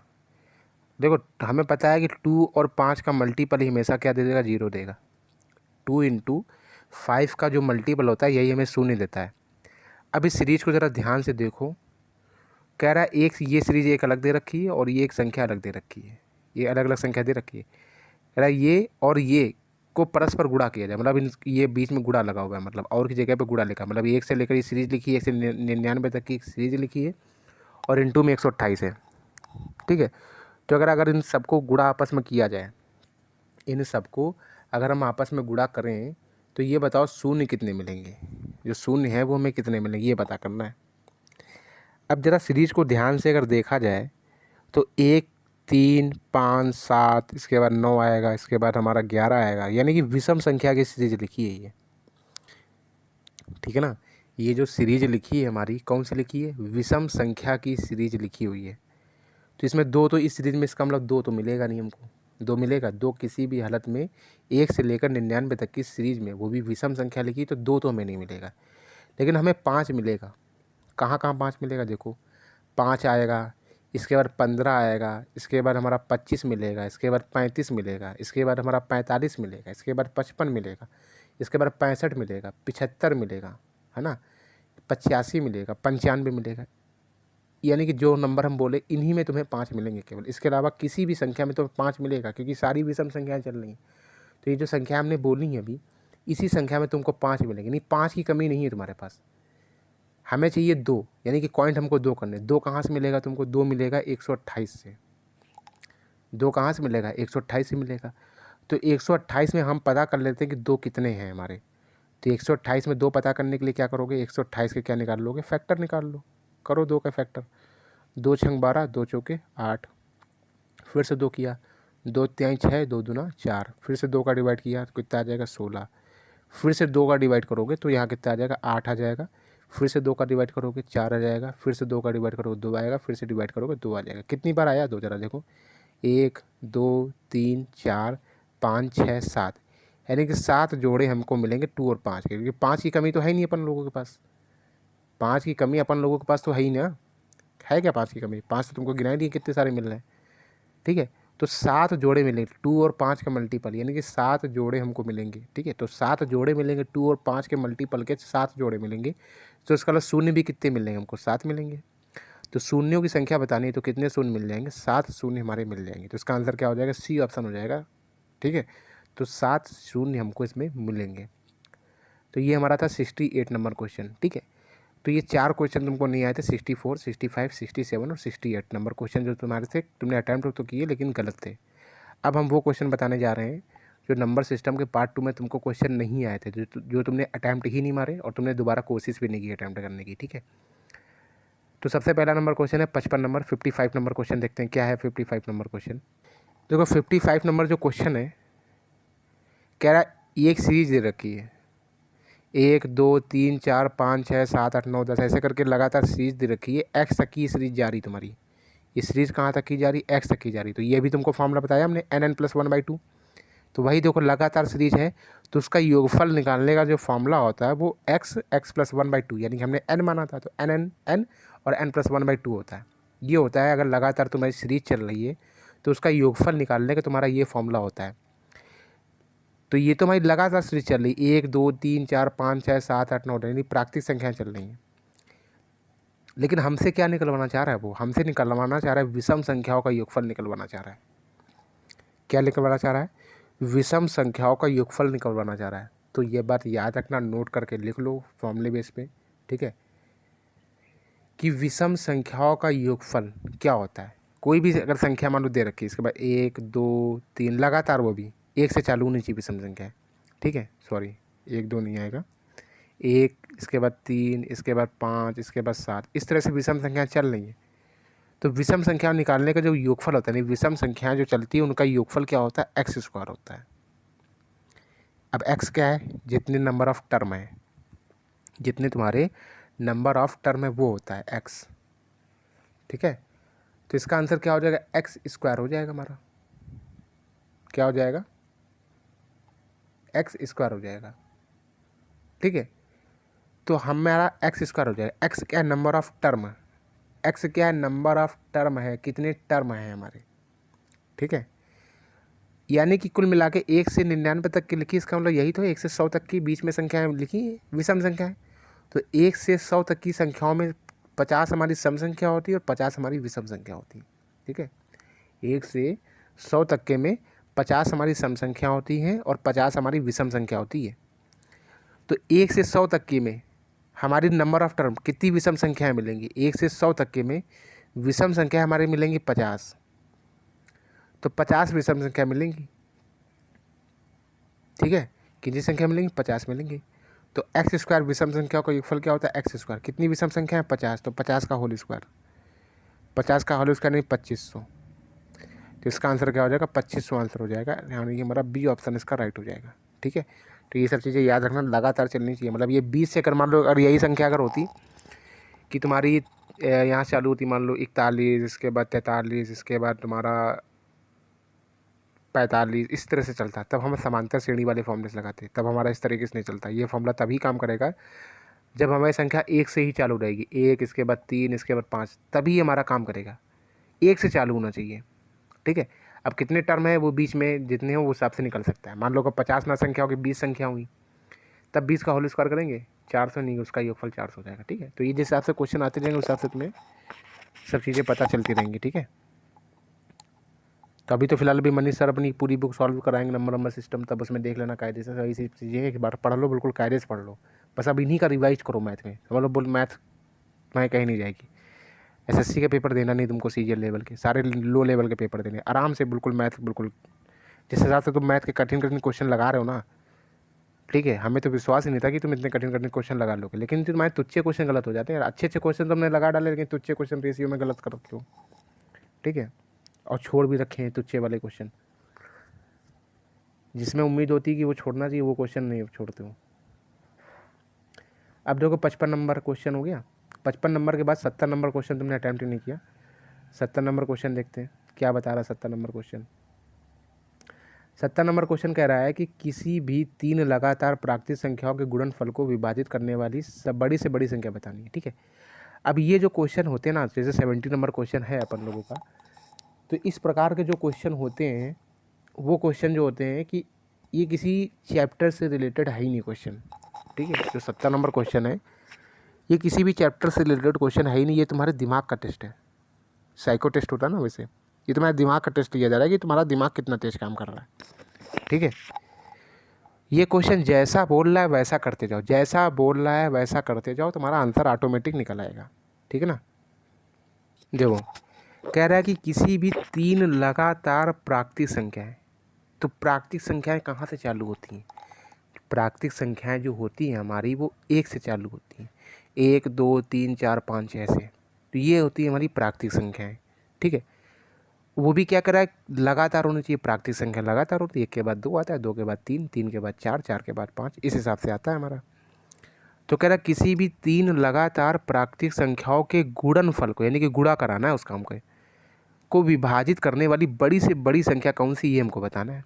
तो जैसा बोल रहा है प्राकृतिक संख्या है, सबसे पहले 1, वो भी 3 संख्या लेनी, 1 के बाद क्या आएगा 2 और गुणा 3, ये 3 संख्या होगी लगातार, इनका मल्टीप्लाई करा 3 दूना 6 होना चाहिए, तो 6 ऑप्शन में तो है ही नहीं हमारा। अगर ऑप्शन में 6 होता तो 6 आंसर होता हमारा। ठीक है, लेकिन 6 नहीं दे रखा है, इसका मतलब हमको अब आगे बढ़ना पड़ेगा, 3 संख्या लेनी है। तो इसका मतलब 1 को हटा दें हम पहले, यानी 2 से चालू करते हैं हम। 2, 2 के बाद हमारा 3 आएगा, 3 के बाद हमारा 4 आएगा, इनका मल्टीप्लाई कराते जरा। 4 3 12, 12 दूना 24, तो 24 देखो किससे कट रहा है, इसमें 12 से कट जाएगा, तो 12 आंसर हो गया हमारा। तो बड़ी से बड़ी संख्या कौन सी, 12 होगी, जो हमारी जो है 3 लगातार प्राकृतिक संख्याओं के गुणनफल को विभाजित करेगा।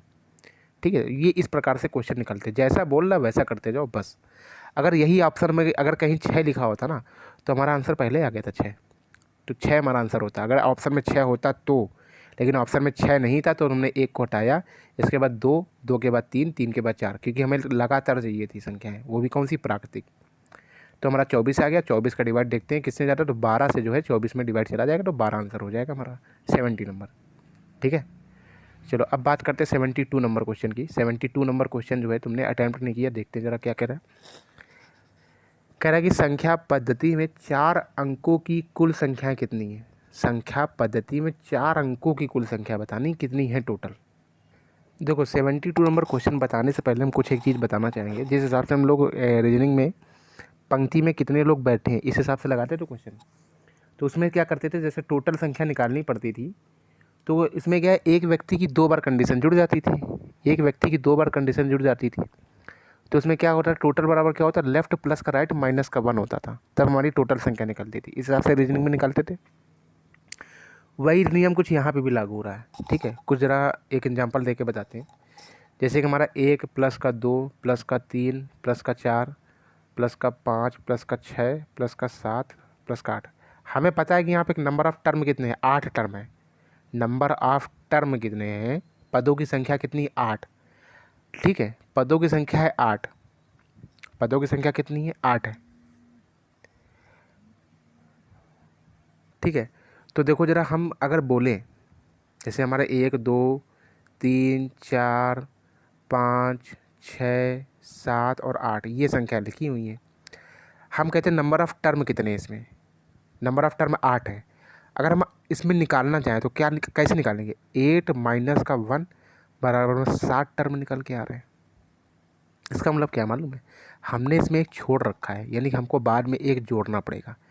अब जैसे कि हमने यही क्वेश्चन बता दें, अच्छा ये बताओ कि 1 अंकों वाली कितनी प्राकृतिक संख्या है, 1 अंकों वाली कितनी प्राकृतिक संख्या है, 9 प्राकृतिक संख्या है 1 अंकों वाली, 1 अंकों वाली 9 प्राकृतिक संख्या है, 1 2 3 4 5 6 7 8 9। अगर हम ऐसे निकालना चाहिए, लास्ट संख्या 9 है, पहली संख्या 1 है, 9 माइनस का 8 बराबर 8, यानी 8 संख्या निकलनी, लेकिन हमें लास्ट में एक जोड़ना पड़ेगा, यानी कि 9 प्राकृतिक संख्या है, 9 1 अंक वाली 9 संख्या हैं हमारे पास। ठीक है, इसी हिसाब से कुछ यहाँ भी दे रखा है, कह रहा 4 अंकों वाली बतानी है, टोटल संख्या कितनी है, कितने अंकों वाली बतानी है, हमको 4 अंकों वाली बतानी है कि 4 अंकों वाली कितनी संख्या है, ये हमको बतानी है। तो 4 अंकों वाली देखो कहाँ से स्टार्ट हो जाती है, 1000 से स्टार्ट हो जाती है 4 अंकों वाली, और कहाँ तक जाती है 4 9 यहाँ तक ही जाती है 4 अंकों वाली संख्या। तो टोटल कितनी संख्या है, कुल कितनी संख्या है, ये हमें पता करनी है।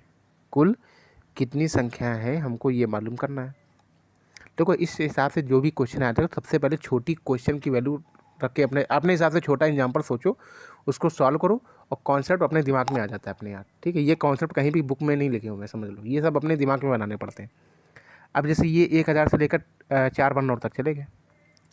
अब हमें बताना है टोटल संख्या कितनी, इसको हटा देते पहले, घटा दो जरा, कितना आएगा घटाने पे, हमारा आ जाएगा 9 9 9 और 8। हम इसमें क्या कर देंगे, एक जोड़ देंगे। अब मालूम पड़ रहा होगा एक क्यों जोड़ देंगे, तो कितना आ जाएगा 9000 आ जाएगा। यानी कि 9000 संख्याएँ ऐसी हैं 4 अंकों वाली। 4 अंकों वाली संख्या कितनी है, 9000 है।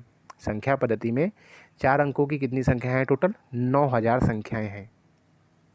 ठीक है, तो 9000 हमारा आंसर होगा।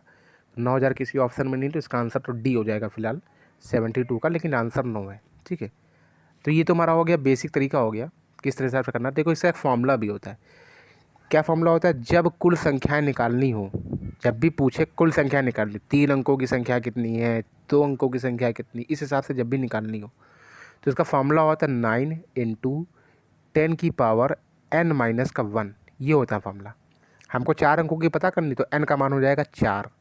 रख के देखो जरा, 9 × 10⁻n का मान 4, 4 - 1 बराबर 10⁻3, यानी कि 9000। यानी कि संख्या हमारी टोटल कितनी, 9000 संख्याएँ हैं। टोटल कितनी है, 9000 संख्याएँ। अब जैसे अभी हमने 1 अंकों वाली बताई थी कि 1 अंकों वाली 9 संख्या मिलती है, 1 2 3 4 5 6 7 8 9। तो ये हमारा फॉर्मूला है, 1 अंकों वाली पता करनी है, तो n का मान कितना होगा, 1।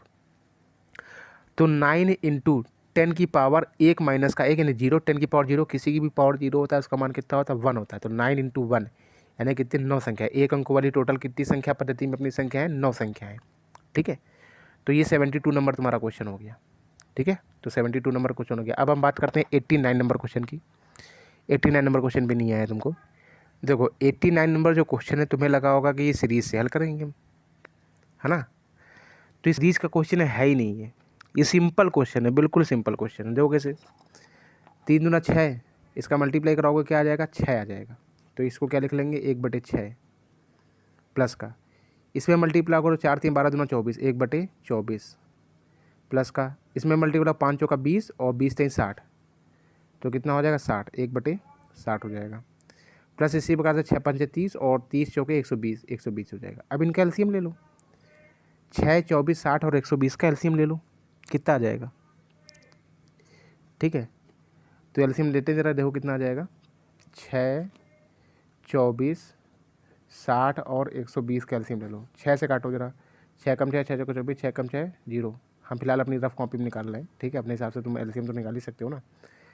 2 से काटेंगे, 2 दूना 4, 2 पंचे 10 और 2 छंग 12 0। फिर से 2 से काटा हमने, 1 5 30, 5 6 6 6 पंचे 30 और 6 12 दूना 24, तो 24 × 30 आया इसका एलसीएम, 24 × 30। भाग दो, 6 का भाग दोगे 6 पंचे 30, यहाँ ऊपर कितना आ जाएगा 24 प्लस का, 24 का भाग दोगे तो आएगा 30, तो ऊपर आ जाएगा 30। 60 का भाग दोगे तो 30 दूना 60, यानी कि 24 दूना 48 आ जाएगा। प्लस का 120 का भाग जब दोगे, 120 का भाग दोगे तो 4 4 6 आ जाएगा। यहाँ पे सबको जोड़ो जरा, कितना आ जाएगा, सबको जोड़ो जरा, 6 और 8 14, और 14 0 14 और 14 से 18, 18 हाथ से लग गया, एक लग गया, तो 4 1 5 5 6 7 8 8 9 10, 108/24 × 30। काटो जरा, कट रहा किसी से, 2 से काट लेते हैं, 9 से काट लो, 3 से काट लो, 3 3 9 और 3 6 18, 3 कम 3 0, 2 से कट रहा है, 4 से कट रहा है, 4 6 24, 4 9 36, 3 से कट रहा है, 3 दूना 6 और 3 3 9, 3 बटे कितना आ रहा है, कुछ गड़बड़ हो गया क्या यार, 3/20 आएगा, कुछ गड़बड़ कर दी यार हम 89 नंबर क्वेश्चन में।